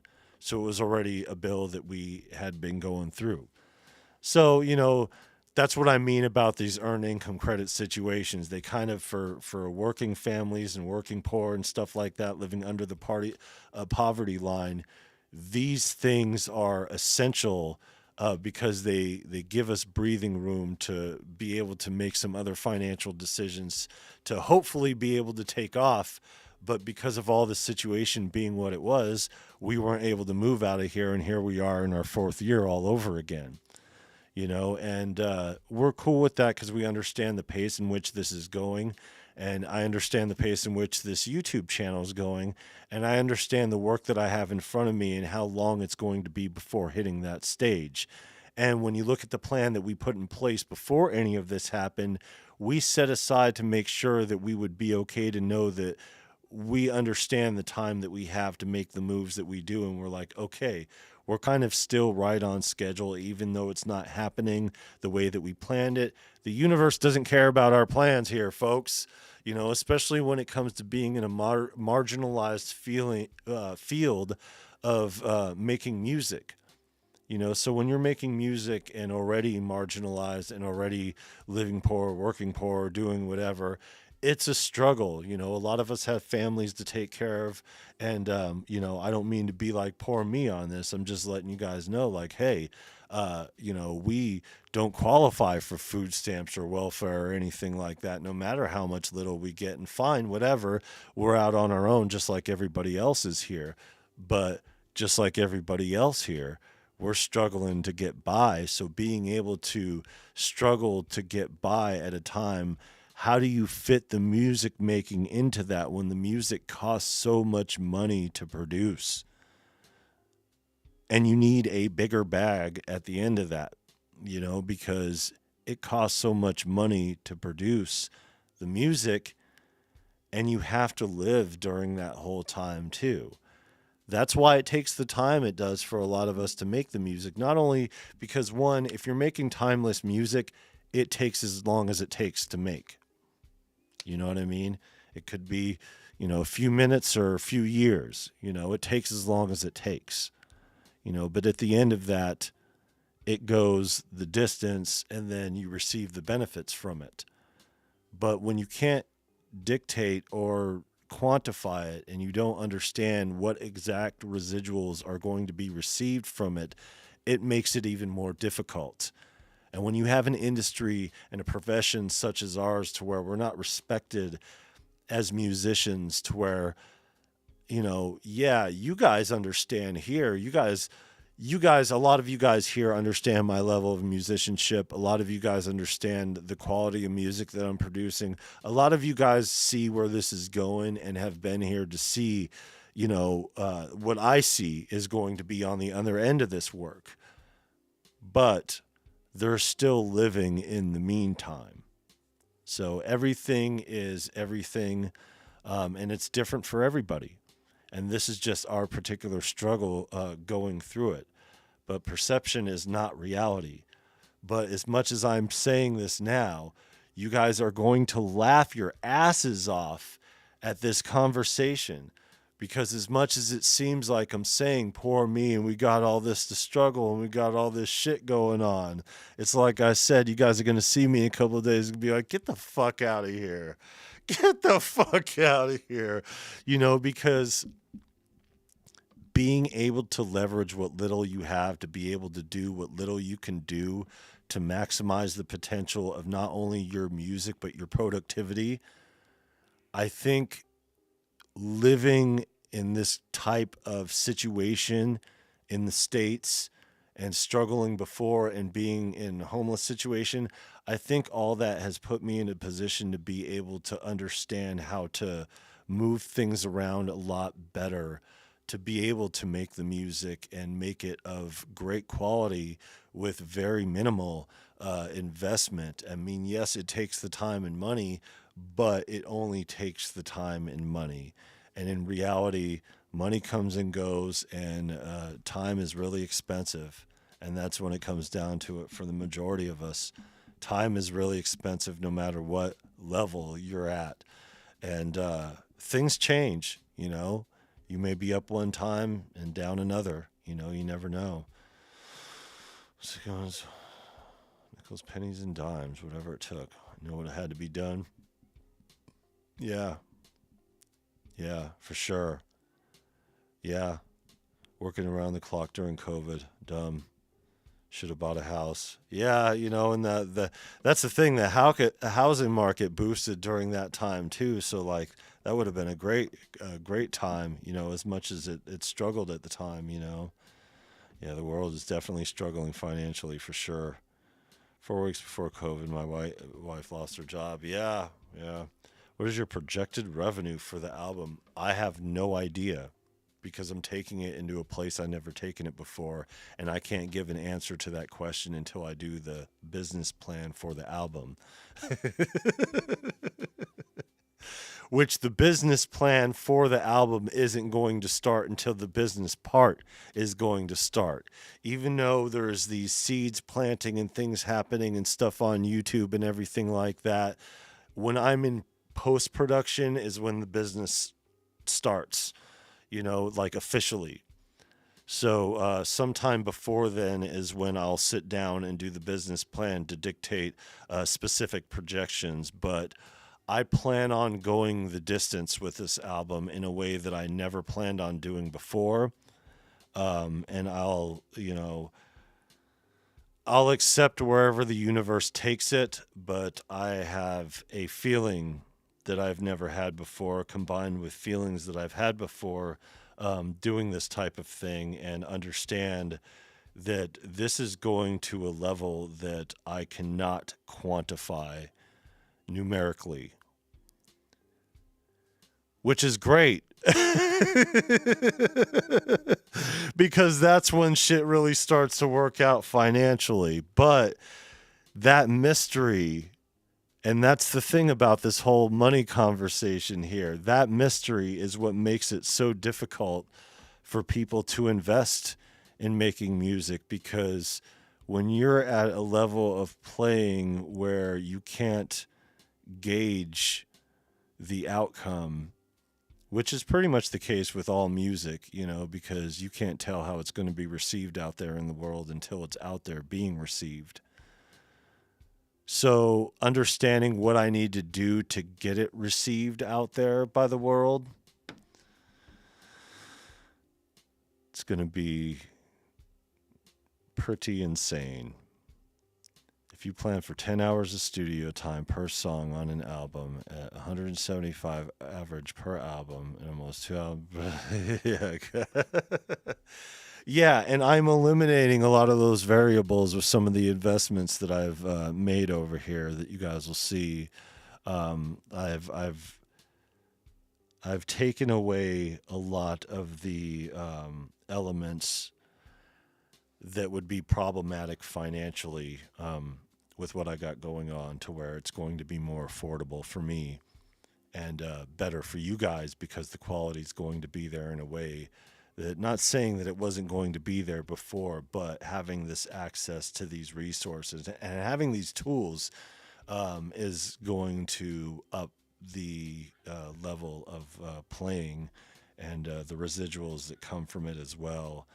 And you guys will see too, because it's not like I'm doing this in secret and just keeping it from you guys and being like, oh, well, I got this plan over here. I'm just going to do this and go over here with it. No, you guys see, and I go live with stuff.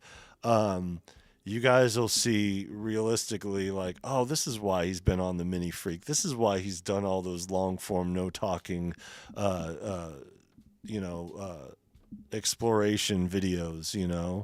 It wasn't just for the sake of running through this YouTube space. It was for the sake of I've got work to do and I need to know these tools. I need to know the sounds that are in them. I need to know where and when and to grab them and exactly what I need. I have everything I need to move forward with production. There's a couple of tools that I need to get allegedly that may or may not be on their way here. And yeah, and I'll share more with you guys because that's the whole purpose of this channel, to share everything that we can. We can't share everything because the cameras aren't on us 24/7. Mama gotta have a life too, and I need to be here with mama sometimes when she got days off. But on days like this, it's supposed to be her first day of work, they sent her back and we're like, yo, we don't got enough work for today. And it's like, yo, that's going to be a thing because the holidays are over and we're lucky that it dragged out this long, but we just happen to be in a developing town to where it's not going to be the case long term. But you know what they do when they flood the market and do hires? Flood the market of fires after that season is over. And she's not getting fired. She's not getting laid off. But even if she were, we have already planned it out to where things are okay and things will be okay for us financially.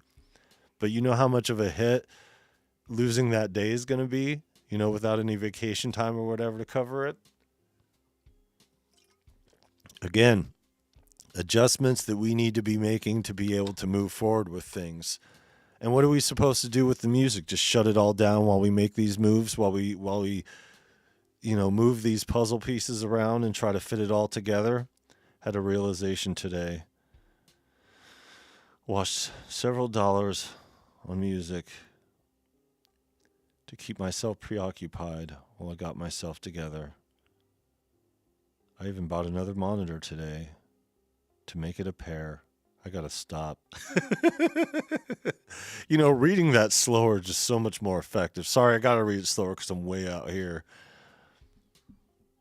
I contributed to the music industry and the companies selling the products. I'm respectfully bowing out. See, and that's part of what my reluctancy has been with Akai.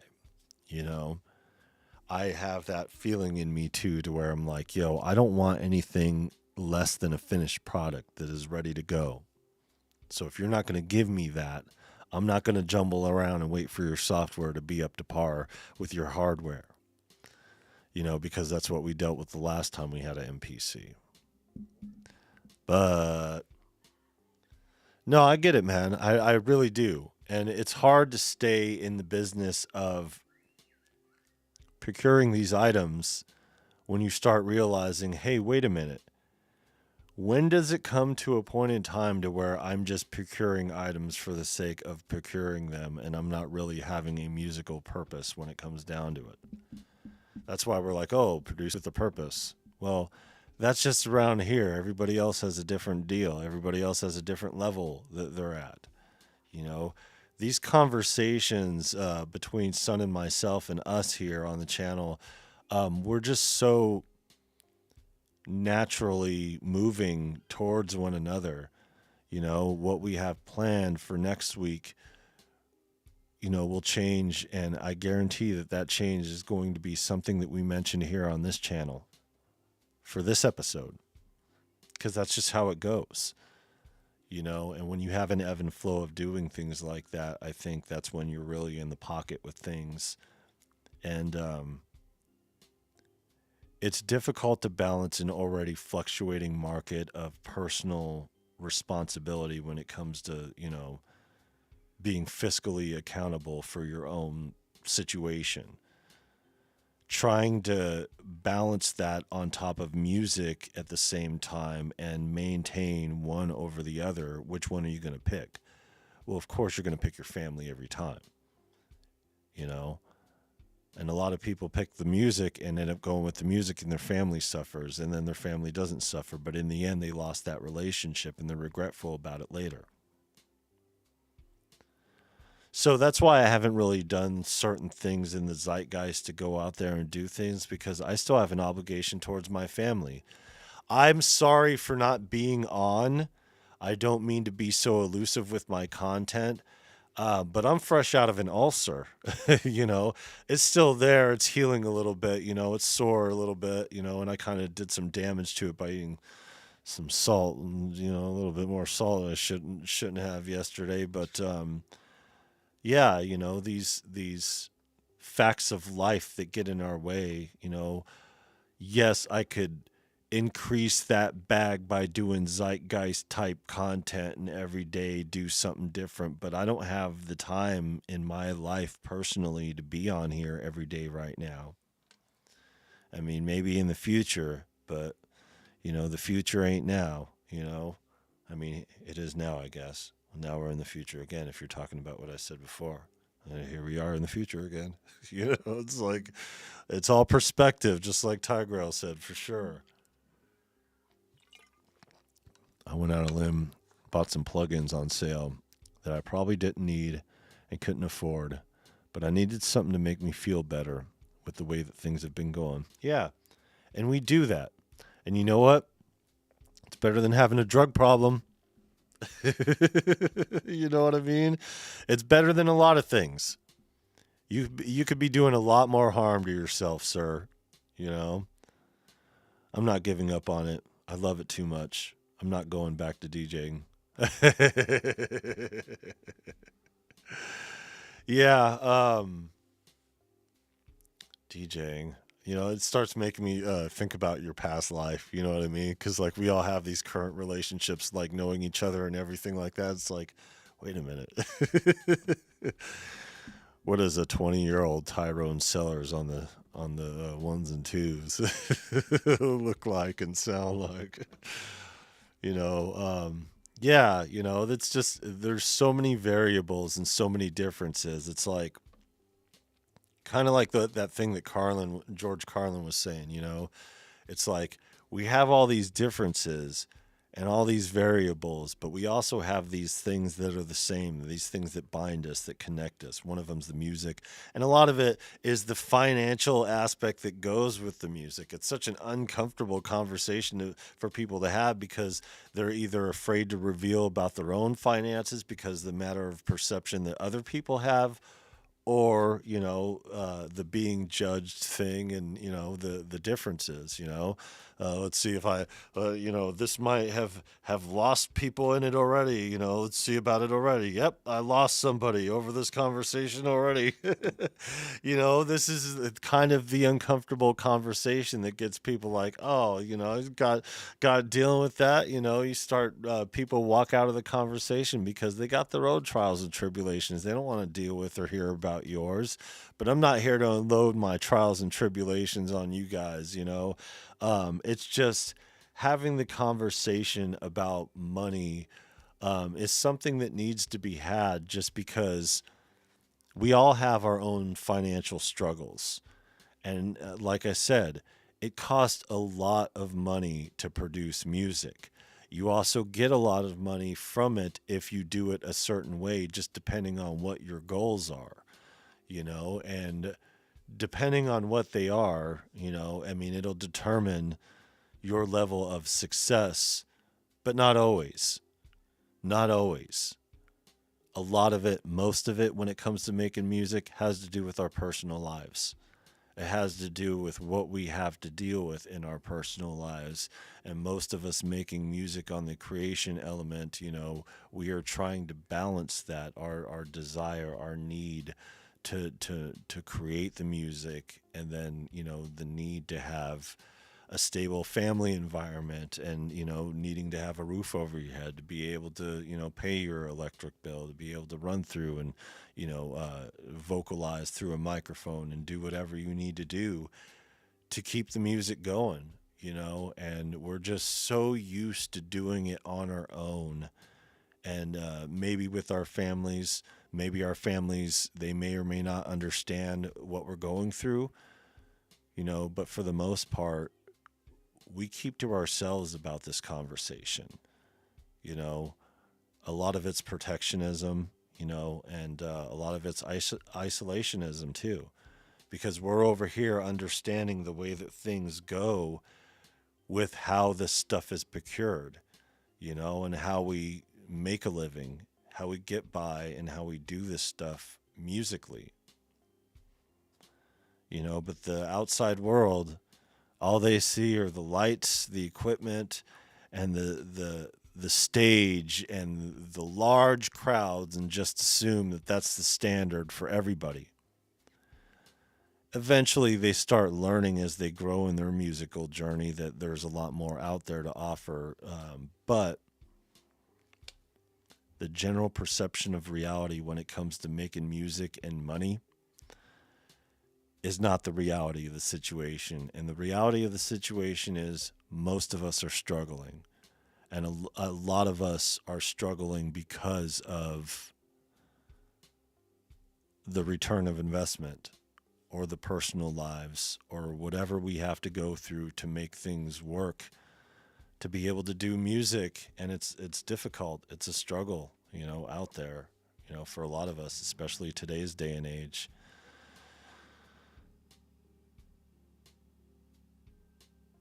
Will it be okay to go through to get some of your merch, like hats and t-shirts for my crew? Yeah, one of these days. Yeah, when I put these things together, cuz like I need to start doing that. Like I need to make a merchandise investment, but like I'm just not there yet with things. And yeah, definitely. We all stick around through those hard talking subjects because we're all family. Yeah, I appreciate you guys. And that's the reason why we started doing this Sundays thing, because these serious conversations exist. And then we're like, well, why are we keeping this conversation to ourselves? We should just have this conversation for Sundays. And not to put anybody else's business out there, but we just saw the fact that we're on two completely different sides of the spectrum, but living the same type of reality because of being cut from the same cloth, connecting through music, living through hip hop and everything. Oh, dope. Right on. Yeah, I have my I got the Vista print plug. For those who don't know about the Vista print plug, if you pay for a pro membership, it's like a one-time fee every year or something like that. And then you get discounts on getting merchandise printed. So, you get your hats, your t-shirts, your mugs, and mouse pads and whatever else they have affordable. And a lot of it is direct to print. So, not to sound like an advertising, I don't have any kind of affiliate link for them, but that's how I get my merchandise made right now, because I don't have a print press or even have the space to be able to do it at home. But having owned two shops in the past, and knowing about merchandise and stuff like that is definitely on the list of priorities once this music thing takes off a little better. Been making beats with chopsticks. I'm fucked up out here in these YouTube streets. I'm just kidding. No harm intended. It's all good. Hey, is he out there? Hold on. Hey, I don't even think anybody's out there. I'm all here on my own. Yo, Lil Tussin has been sampling every little thing. He took his phone outside with BandLab and started like hitting the trash cans outside and like doing all sorts of natural environment noises. And he was just going through his palette that he had built through all that. And I'm like, yo, I want to use some of those. It's actually pretty good. Came through pretty good. 10 other captains, 16-man crew. I'm sure they want to get in on too. Damn. Yeah, I don't know what the world looks like on your end as far as that goes. But I can imagine, and watching your journey and experiencing, what you've been through since, we met, through this YouTube thing. Man, it's crazy, it's crazy, and it's cool because you're like seemingly almost there. There's never there's never an almost there. I feel like I'm almost there, and then something comes out, or you realize you need a tool or something like that, and you're like, ah, shit, I thought I was done. They just pull me back in, but yeah, I'm not big enough to need any of that. Who's gonna buy my merch? Nobody. Keith Sweat. Well, see, the thing is about that is that unfortunately, people buy merchandise more than they buy music. And even if you don't have that many people into music, you'll still get people to buy your merchandise for your musical stuff that don't even hear your music. It's fucked up, but like that's how things work and why, even the major labels tour their artists, It's all about selling them t-shirts. That's it. That's it. They don't care about the other shit because the other shit, there's no profit margins on them, not enough profit margins anyway. Even if they were doing all the music on their own and printing everything in house, they still wouldn't touch the profit margins of doing their own merchandise. And a lot of them have their own companies, their own subsidiaries that do the merchandising. And I know this because like not only seeing it but like doing it ourselves, through the thing. That's why I went this route with the Vistaprint thing. There's different levels to do merchandising, and we'll definitely go through that when the time comes. And but we got something else special planned for next weekend, and we'll see if that holds true to like what we're actually doing because yeah. Who knows in this crazy world? I didn't think we were going to do an episode on the Kendrick Lamar halftime performance, but there we are.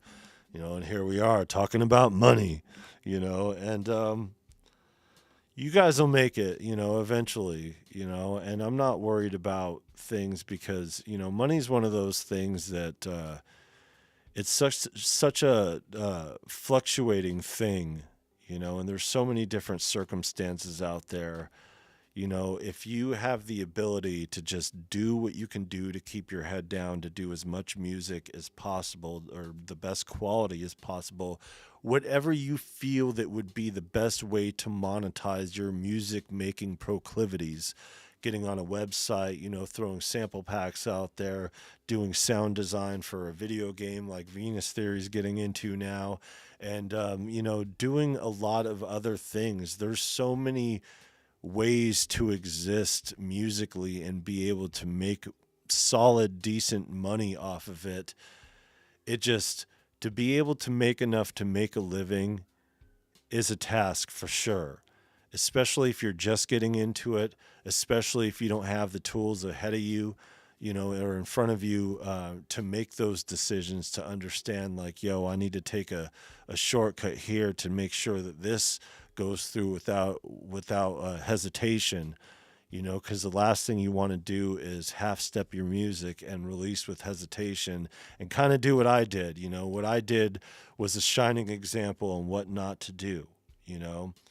Don't release a final product until you are certain 100% that it is solid and ready to go, no matter how desperate you are. The reason why this was released, all the songs were done. I was done. I put all the songs that I was going to. I wasn't going to add anything. I was done as far as I knew. But the master, the quality of the master suffered.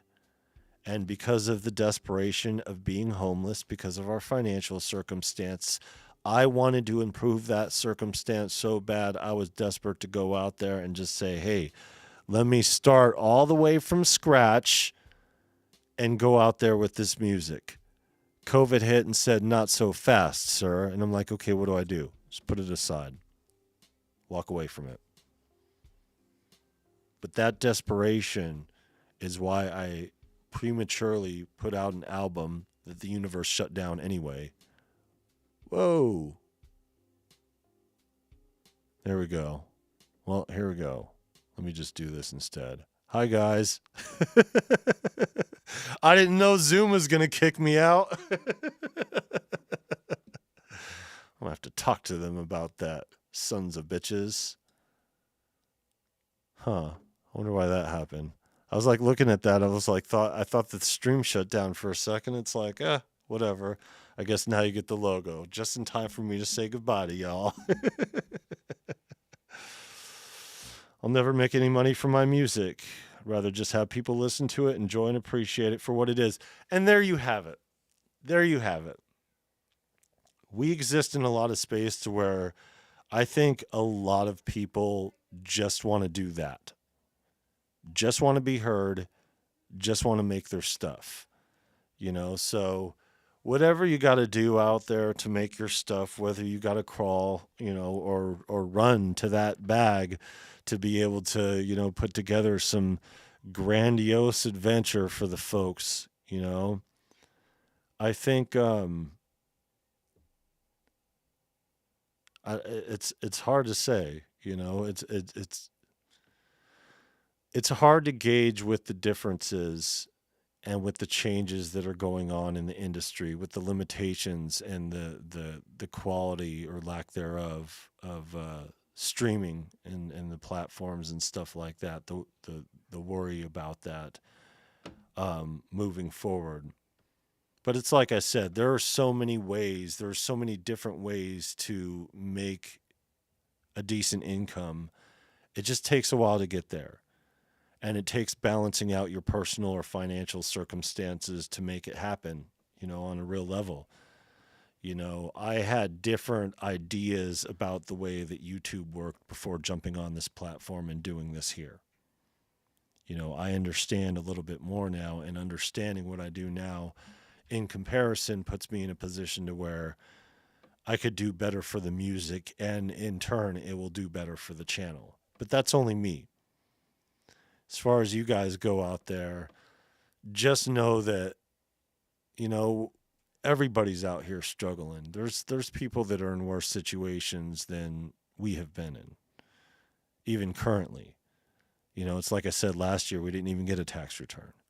We're still stuck with this mountain of debt to deal with and the need to move out of here. But it'll happen when the time comes. Things will work out when they need to. Because it's like I always say, if you don't get exactly what you need, exactly how you need it, there's something that you need to adjust. And once you make all the adjustments that you need to make, you'll get exactly what you need and some, exactly how you need it, and exactly when you need it. So this conversation comes clutch because it's tax season. Some of us are going to be getting a little bit of a bag. And a lot of us, this is the busiest time of year for purchasing new equipment. This is the busiest time of year for finishing albums. This is the busiest time of year for moving, to relocating, the busiest time of year. It's not just because spring is the beginning of the year legitimately. Let's not get it twisted here. The start of the year is not January. That's what we bastardize it and turn it into. The start of everything is spring. That is the beginning. That is the growth and development. So when you're on tour and you're getting your music out there, a lot of it happens during the late spring and all during the summer. Because even though there's some hot places out there, like where we're from in Phoenix, they're not all like that. And it's just the way things are go. It's easier logistically to be able to tour. I was going to put a Gazoo album out, but I don't think it's going to be appreciated enough. I think it will. I bet you anything, there's a whole demographic out there that would appreciate it more than you would ever know. Tell me Kazoo Core doesn't exist. Just like Meowcore. Anyways, I hope this conversation has been helpful to you guys. We'll be having it again, I'm sure. I don't mean to throw my struggles out there and our struggles here as a family. And I know that it's a turn off and I'll get some unsubscribes over it, but fuck y'all. You know, we have to be honest about our situation. We have to be honest about what we go through and how difficult it truly is to make music. And one of the main reasons why it is so difficult to make music, money is right there at the top of the list. No matter what end of the spectrum, whether you're below the poverty line, homeless, working poor, house poor, rich as fuck, no matter where you are at on the spectrum, money is what it takes to produce music. The better quality you want, the bigger the investment. Time is the most expensive asset that you could have here as a human being. So, cost of equipment, cost of time, and it takes a lot of time to do timeless music. Yes, you eventually receive those benefits. But when you're in an unappreciative market in a country, and I'm speaking to, from America here, in a country that appreciates music and making music less than any other country out here, it's even more difficult. But what I've realized about the difficulty with it is that most of us who are here to do it long term do it all throughout our lives. And when you do music all throughout your lives, you run into certain people, you interact with certain people that are on the same level, or just doing music and have the same love for music or a similar love for music that you do. And I think associating with one another and having this conversation, having these types of conversations, that's the key to the success of all of our music here. Yes, money is right there at the top of the list, but being able to balance yourself through your finances usually occurs through your interactions with other people. And don't get it twisted.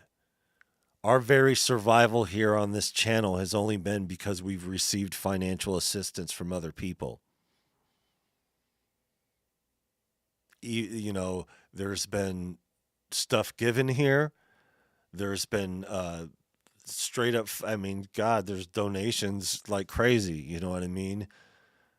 Memberships, everything.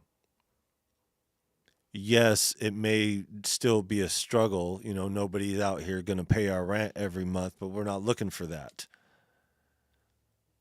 The support exists. It exists within this space. It exists between other musicians, which is why we are here. I could speak from the perspective of a pretty low being able to not afford shit. I was just denied on a no credit check from Zounds. Yes, it was a misconception, got cleared up and all that other stuff, but like sometimes things are that rough. Sometimes you got to regift, an MPC or an MPK, to your son just to be able to balance out Christmas because of some personal circumstances that happen. You know, whatever the struggle, whatever the financial situation, we all have different elements to consider, but nothing is ever going to take away from the fact that it costs money to make music. Are you making it to put out there? Are you making it for yourself? Are you making it for your friends? Because if you're making it to put out there, it costs the most money. You also receive the most money if you're able to leverage that music in a position to keep it going. And if you can maintain yourself, that's a totally other situation. But most of us are just trying to maintain, trying to get by. This is all just an experiment here, folks. The great human experiment. We're just trying to get by to be able to make our music, for the most part. So having these conversations, I feel, is essential to our growth and development when it comes to moving forward, and if it costs so much to make music, we got to do what we can to try to bump our finances up and do whatever, no matter what kind of struggle. There's very specific reasons why we're in the situations that we are. A lot of it's self-inflicted, a lot of it's environmental, But whatever the case, there are enough of us who exist within the space here to be able to help with one another. Because don't get it twisted. Just because we've received the help here doesn't mean we don't get the help. You guys remember what we did with the MPC 3000 limited edition. We've been bumping up our memberships over here, getting merchandise from our friends and donating more. As we start receiving these residuals and these blessings and everything, we reciprocate that towards the other people that we support because we know that that's what's needed. And even if they don't need it monetarily, psychologically and musically, it is the most helpful support that you could give somebody to let them know, hey, this money may not help pay your bills, but it might help pay a bill. It might help you move forward to be able to cover this, that, or the other. It's one of the reasons why we've been able to procure our equipment and plugins the way that we have been. Take care, DL. I appreciate you for sure. Oh, it's better. It's already better. I'm burying the lead for Tuesday. For sure. I could tell you guys what I got now, but it's more fun to live it, let a mystery go. Yeah, life is short. Make the most out of the time that you have. Yeah, and we learn that through our friends who pass, and our people who make music, like we open this whole thing up, you know, uh, yeah.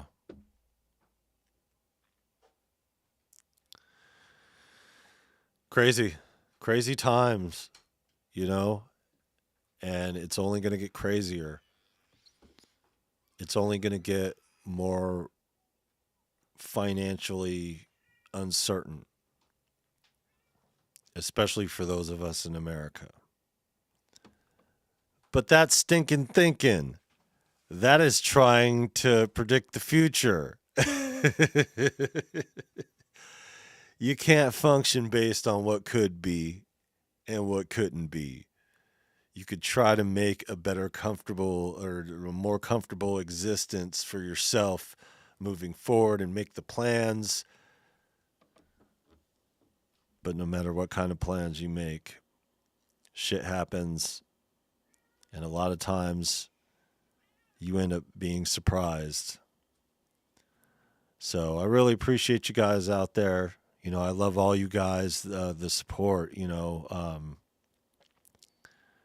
Like I said, it's not about the money. It's about the love and the feeling of going out of your way. And every time that I've donated to somebody else's channel or done whatever, I know what that feeling is like. So knowing that you guys have that same feeling enough to support at the times that we're supported on this end really means all the world, because it's what keeps us going, not only on this channel but in general. And what I've learned about being on this in this YouTube space through all this is that I have a real chance here musically to put myself out there to you guys, to where you guys could see every element and hear every element of what I have to offer musically. And, my audience of what it was when I used to go out there and perform on a regular basis is going to be a lot of different from what my audience is going to be moving forward. But my current audience here is you guys. But I don't consider you guys my audience other than you guys are technically watching and listening, enjoying and supporting. And I've said this a lot, especially as of lately. You guys are family, and a lot of us have known each other and have met each other years ago on this platform, even, and are regularly interactive. And just having these established relationships and experiencing this musical journey together is the best that any of us could ever ask for. So, the best that we could do here is just help your fellow musician, support their work. Yes, financially, but financially in the ways of getting their music, their, whatever they have available. You know what I mean? Support the people you love that you want to see make it, regardless on what their stature is. Curtis King don't need my membership, but I still give it to him, you know? And just as of recent, because I realized, hey, after all this time, he's still subscribed to our channel, and it's just, reciprocal. That's just how things go.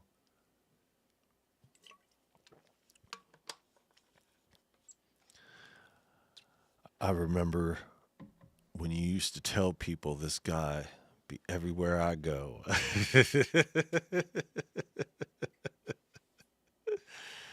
Yeah, and it's funny because there are a handful of us that exist within this space who are on every single one of these channels. And I've been here this week for the most part, just been mostly on the lurk because of my ulcer and everything, but I've been listening a lot, still doing what I can. We hang out with each other all the time. It's like more than some of our friends get out here in our personal space. You know what I mean? We spend more time with each other than we do some people in our own families.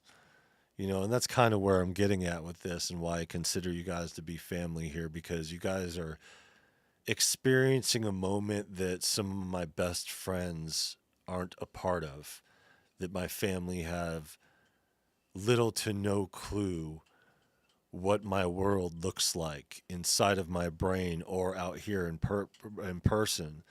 Even putting myself out here like this and on this channel like that, there are still a lot of people in my family who are completely oblivious to these things. But you guys understand. You guys know what's up. And that's what I love about this, because knowing what's up with this We got to support each other coming through it. Tyrone says, I don't have any friends out here. You are all my friends. Yeah. Yeah, that's what I'm saying. That's what I'm saying. I don't be fucking with people out here in Vancouver. You know what I mean? Like, I don't mind people directly with people, but there is something about the music people hang out with one another, you know? And even us, we're so fucking crazy when it comes to being on the spectrum. Even we don't hang out with one another when it comes to half of us. You know what I mean? Half of us can't stand each other. Not us here because we connected on this level and do what we do or whatever, but I'm just saying, there are cliques when it comes to this music shit for real. George G. Welcome. We were just taking off here, folks. Yeah. But yeah, what I've learned about the financial thing is that things happen when they're supposed to happen. And through discovering this whole thing, even when I'm at a low that's so low to where we're living in a homeless shelter and I can't walk without a cane, you know, my attitude was about the same. My general perspective was about the same.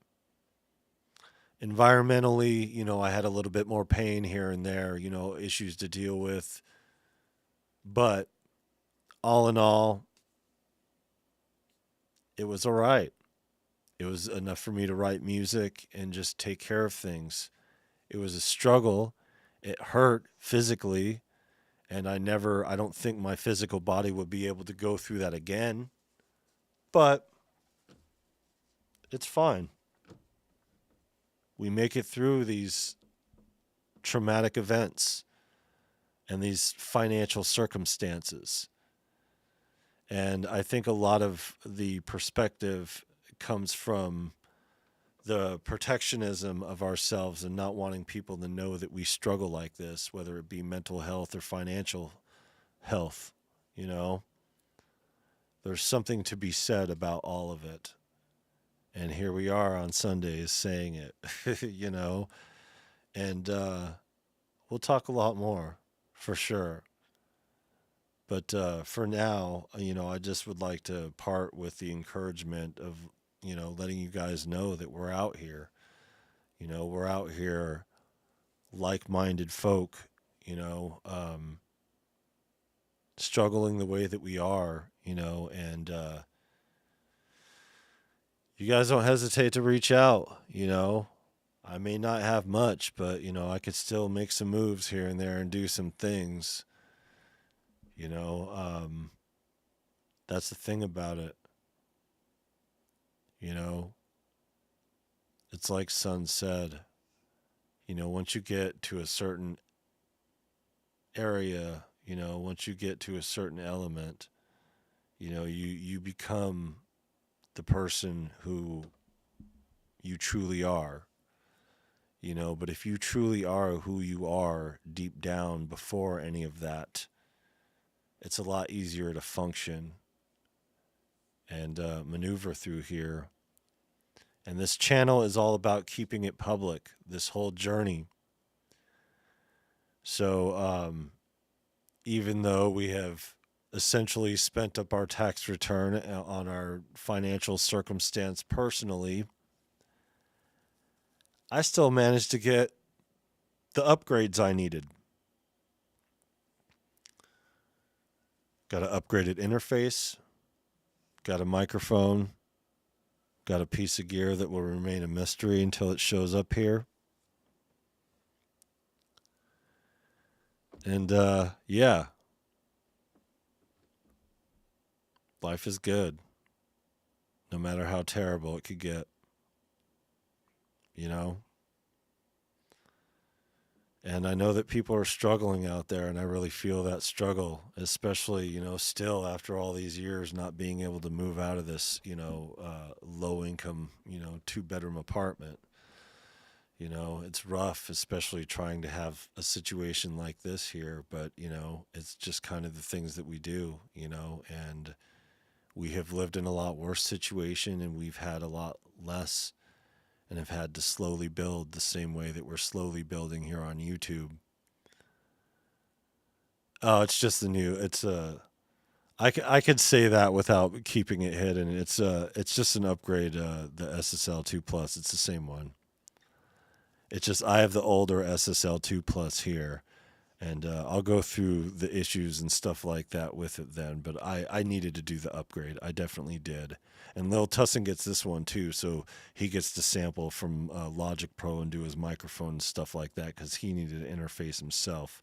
So just as long as this one doesn't crap out on him, which I don't think it will, it's just some loose ends, and he can't do the XLR for the thing. Just can't bring myself to share the struggles because I feel everyone has enough on their plate. Yeah, and that's probably why I lost a subscriber over this, you know? And that's, you know, that's kind of the thing.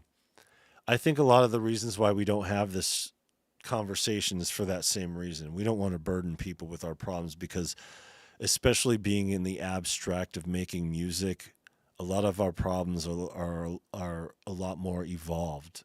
They're much different than your average person. So if we're already dealing with these escalated elements of issues, you know, these problems that we have, you know, why would we want to take on somebody else's and have this conversation with them? You know, I get it. You know, and that's why you lose people in these conversations, but this could also save the difference of making music, you know. And not only that, you know, when it comes to putting yourself out there, you know, if people don't like it, they could always not subscribe, you know. They could do the dislike thing if they want, you know. I guess that's a way of making their voice heard, you know. And that's the troublesome thing about trying to run something through YouTube and doing all that. You know, picking up the pieces and start from the beginning and building your audience through it. You know, we're not going to pivot to different types of content just because we've added this element to the channel. The reason for us not having anything this last week was just because of the ulcer thing. Life be life and all. Speaking of which, I went on a half hour longer when our friend got off a half hour sooner. So this has been another episode of Sundays talking about money. Bitch ass, dirty ass, filthy ass, stinking ass money. It ain't shit. It's a feeble human construct stacked up against a universal perspective. You want to talk about perspective. Music is timeless. You can't compartmentalize it as much as we try as human beings. The distribution of it universally is by means of live performance, which is the top of the mountain. All the copyright law, streaming platforms, record labels, and all that other bullshit, those are basic, feeble human constructs. The same way that we just print fucking money. You know what I mean? The same way that there's just primitive way of doing things, of transacting, versus a universal truth that will exist and has existed before and after money. What the fuck are we talking about here? The journey of connecting these things and bridging the gap is a lot easier than we think it is. We just have to be over here making the timeless music,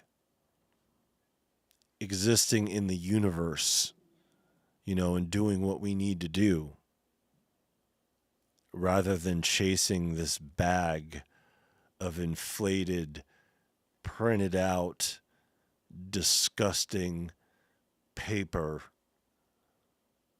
that we've all been born to live by.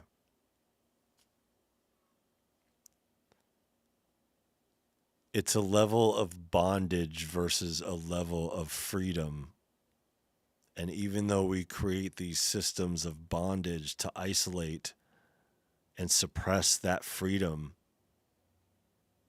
still, that music, that true music, expressed the way that it needs to be at its highest capacity, will shine through and cut any dollar amount, any denomination from any country in half. And it'll just explode with universal riches. So, I guess my parting advice would be, if you exist within this timeless space of creating music and this universal understanding, you could get here and do what you need to do here monetarily. And this may seem like it's the thing because it's the thing that drives us every day and motivates us so we could take care of our families and everything. Sure, there is that. But there's also this. There's also this other thing here. And this other thing is filled with so much more value than this feeble human construct. That's why possessions ain't shit compared to the universal truth of what your spirit is. You ain't taking none of this shit with you. You live the way that you live and you take the time that you take. That's why most of us making music have understood, that this is what we want to do with our time. Because if we're not going to do this with our time, what are we going to do? We're just going to work for somebody else. Sometimes we have to work for somebody else, And you know what? There are usually consequences with that when it comes to making the music. So I ended up with 11 herniated discs. My 2 years of working that job meant nothing in the end and took 5 years out of my life. And here we are. With everything that we've added to, giving us far more that has been wiped out from chasing that dirty little money from that little bitch-ass day job. The quality of our experience has been so profound that our lives, our families' lives, and a few other lives of the people that have interacted with us have been forever changed as a result of that. Or I could still be crippling myself trying to chase this money that just isn't there because you're just working poor. It'll get there. It'll get there, folks. We'll get there where we need to get, what we need to get, how we need to get there, for sure. And I think when it comes to the country of the U.S. and the problem with that, regardless on financial ramifications down the pipeline, hopefully this will solidify things and hopefully the industry will shape itself in a way that actually provides for artists who are struggling and have nothing else to do with their lives but music. Because there are some of us that have nothing else. We could offer whatever we could offer and a great work ethic to a day job or whatever, fine. But that's not us living to our potential if we are truly here to do music. I've long confirmed throughout experience that my existence is for the purpose of music. And the last time that I went against that, it cost me permanent damage to my spine, homelessness because I couldn't work. So we were all relying on my wife's work, and that was it. Everything that resulted from that. But guess where it brought me? Here. On YouTube. Doing music. Getting into things like synthesis and sound design in ways that I never thought that I would be getting into doing music. Getting back into myself as an artist, putting myself out there and going back into hip hop and taking this album in a place that I never even desired to take my music. All the way.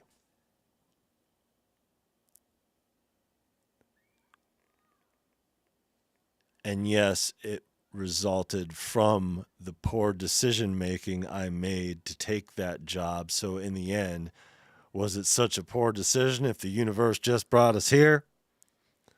That's the thing. You got to take the bad with the good.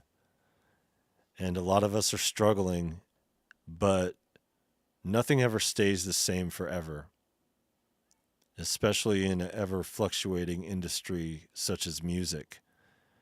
And the powers that be could try to compartmentalize it all they want and try to stay ahead of the game by, having something else to clean up for this streaming debacle with everything and try to web their claws into other things like YouTube space and content creation and stuff like that. It is still not going to take out that universal truth of where music stands in the universe versus these things that we just pulled out of our ass and made up, mostly out of greed and selfishness. When you have the antithesis of, the opposite of, right here, the universal truth of making music and where it goes when you're doing it the way that it needs to be done. You'll get what you need. Just like we're getting what we need here. And every discrepancy has been a result of needing to learn a lesson that we have learned going through it. And what you guys are starting to see on this channel is coming out the other end of it. Doesn't mean that I'm done learning. Doesn't mean that the lesson's over. It just means that the development has evolved. And now it is at a place to where the level of thinking, playing, and just living is so much more advanced and comprehensive than it was before. And that serves my music as an artist more than anything. And I owe it to you guys here on YouTube for even sitting here and listening to this shit, having this conversation, investing your time, energy, money, or whatnot into the process of not only your own creative activities, but those of the other. Life is a continuing education course, is what Tigrel just said. I agree. When you have something to offer as far as information goes, time may be expensive, but there's nothing more valuable than information. So, when it comes to all this monetary fuckery, we just need to get the industry in line to fairly compensate those who are in it and have nothing else in their lives and do nothing else and desire nothing else in their lives, to put themselves out there the way they need to do and have that desire to learn and function in this world. So I guess that's what I'll close on here. I just feel really good. It's so funny to sit here and struggle so much, and then you're like waiting for this moment, and then it comes and then it goes, and you're still in the same boat, just a little bit better. Just the incremental step means everything to moving forward musically. And you guys will understand exactly what I mean by that on Tuesday.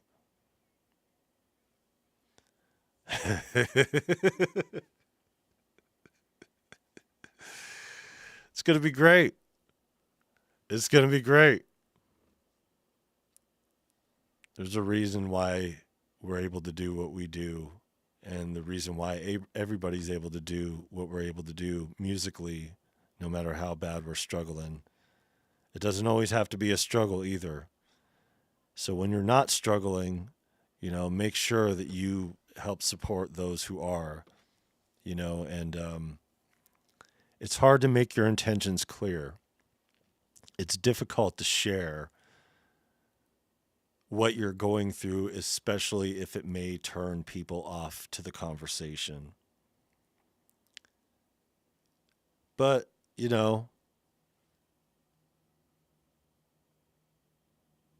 I think the more you put yourself out there, the better you feel about it. And even if the desired result doesn't come out of it, just having the conversation alone is worth the effort. So thank you guys for being a part of this conversation for sure. Thank you for help supporting this channel throughout the years, and things are evolving to a level that it's not the standard for content creation or music production within this space. It's maybe a little scary for some, but fucking great for us. And entertaining as shit. Because as much as we lost that one subscriber from having this conversation, we'll gain another 4 or another 10 from another thing. We're just going to keep going with this. So the next thing on the agenda here, we're not going to be participating in hardware jams this week. It's been, 7 weeks, I think, now since we've participated, but there's a very solid reason for that. Hopefully we'll be able to get on the next one.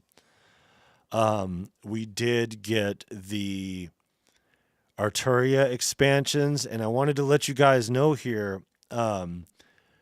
So the Arturia stuff is 50% off, right, for the software, right? That's their winter sale they're doing right now. And even though their sample packs and stuff for Pigments and Analog Lab are 50% off, I went to the Exploration bundle to see if I could get that number 2, because I never did buy that number 2. So I went to it, and it still said $89. It didn't say 50% off or whatever. However, I put it in my shopping cart anyway. And when I put it in my shopping cart, it rang up as $20. So I got that, the Arturia Explorations, whatever, that was on the last one. When that sale is over with and they did the 50% off now, I still got it for the $20. So me still getting it for the $20, I don't know if it's going to be good for everybody, but it worked for me. So point being with that is that we got the ambient explorations, we got the psychedelic explorations, and we got the, what the hell was it called? Something machine or something like that. Real dope stuff. 3 really good packs that are 150 presets a piece. We're going to be, after releasing the Lo-Fi Explorations No Talking preset, which will be the next one, we're going to be putting those ones out. But Monday and Tuesday, like I said, Tuesday's going to be the day. That's when this shit is going to get here, and then we'll have a long conversation about that. So I guess until then, we'll be in here in the within the space, and I'll be doing some work behind the scenes. But yeah, see you guys on Tuesday for the unboxing of several items. You guys already know what one is, so it won't be a big mystery or whatever. But none of this shit will be a big mystery anyway with me. We've been really open about this stuff moving forward and all that other thing. And it's just funny because everybody, oh, you got this big tax return, then you got this equipment, you must have spent your tax. No, nope. We move stuff around because that's what we do to get the tools we need to move forward to make the music that we need. And I have very specific goals in mind moving forward, and this one is going all the way. You guys mark my words on that. It's going to be an interesting ride, and it's going to be an even more interesting conclusion when I come through. So I'm not worried about the one dropping off just because we're talking about money. Whatever. Fuck money. Make music. It shouldn't cost so much to make music, but I understand why it does and always has. But like, we've reached a technological turning point to where it doesn't need to. And if anything, this channel is a perfect representation of that. This microphone was like $120. And it sounds better than my SM7B did in a podcast situation. You know? You could get what you need. But that is a conversation for another time. So I appreciate you guys. Make sure you guys leave a like on their way out and all that jazz. And we'll be back next week for episode 7 of Sundays. And then, we will be in doing a few little pieces of content here. And then Tuesday, I want to say evening time in the Pacific Northwest. However, if all these things show up before then, I won't hesitate to be on in the afternoon to be, look at the stuff that I got. You know, it'll be fun. It'll be fun going through it and see what I've done here to make the payments on. But yeah, for the most part, we got the upgrades that we needed moving forward. We didn't really need that much because we've been over here getting stuff here lately. But yeah, take care, everybody. Love you guys. Yeah, Tigrell for sure. Yeah, George. Yeah, appreciate you guys for sure. Tyrone. Yeah, as always. Let me just go up the list here. DL, Crazy Wabbit, Asif, yeah, James Dyson. Man, James Dyson and myself meeting on this platform is such a cool story. You know, it's one of the reasons why, you know, I do things the way that I do with the software synths, you know, and continue to do those no matter how things change with us musically. DMG, you know, for sure. You know, Ali Star, good shout out to you, Trusto, Studio 8 Effects. For sure, guys. Symptoms of Reality, 1000 AM, good show earlier too. And Paulo Hanzo. I think that's everybody who's in the chat over here. Everybody else, lurking, doing whatever. Subscribe if you're not, or just continue to lurk, whatever. We need one to put us back to that 70 or whatever, but it doesn't matter. We'll be seeing you guys on Tuesday, and if not, maybe we'll do a pop-up before then, and we'll be seeing you guys in the Hardware Jams chat. And until then, take care of each other. Love y'all.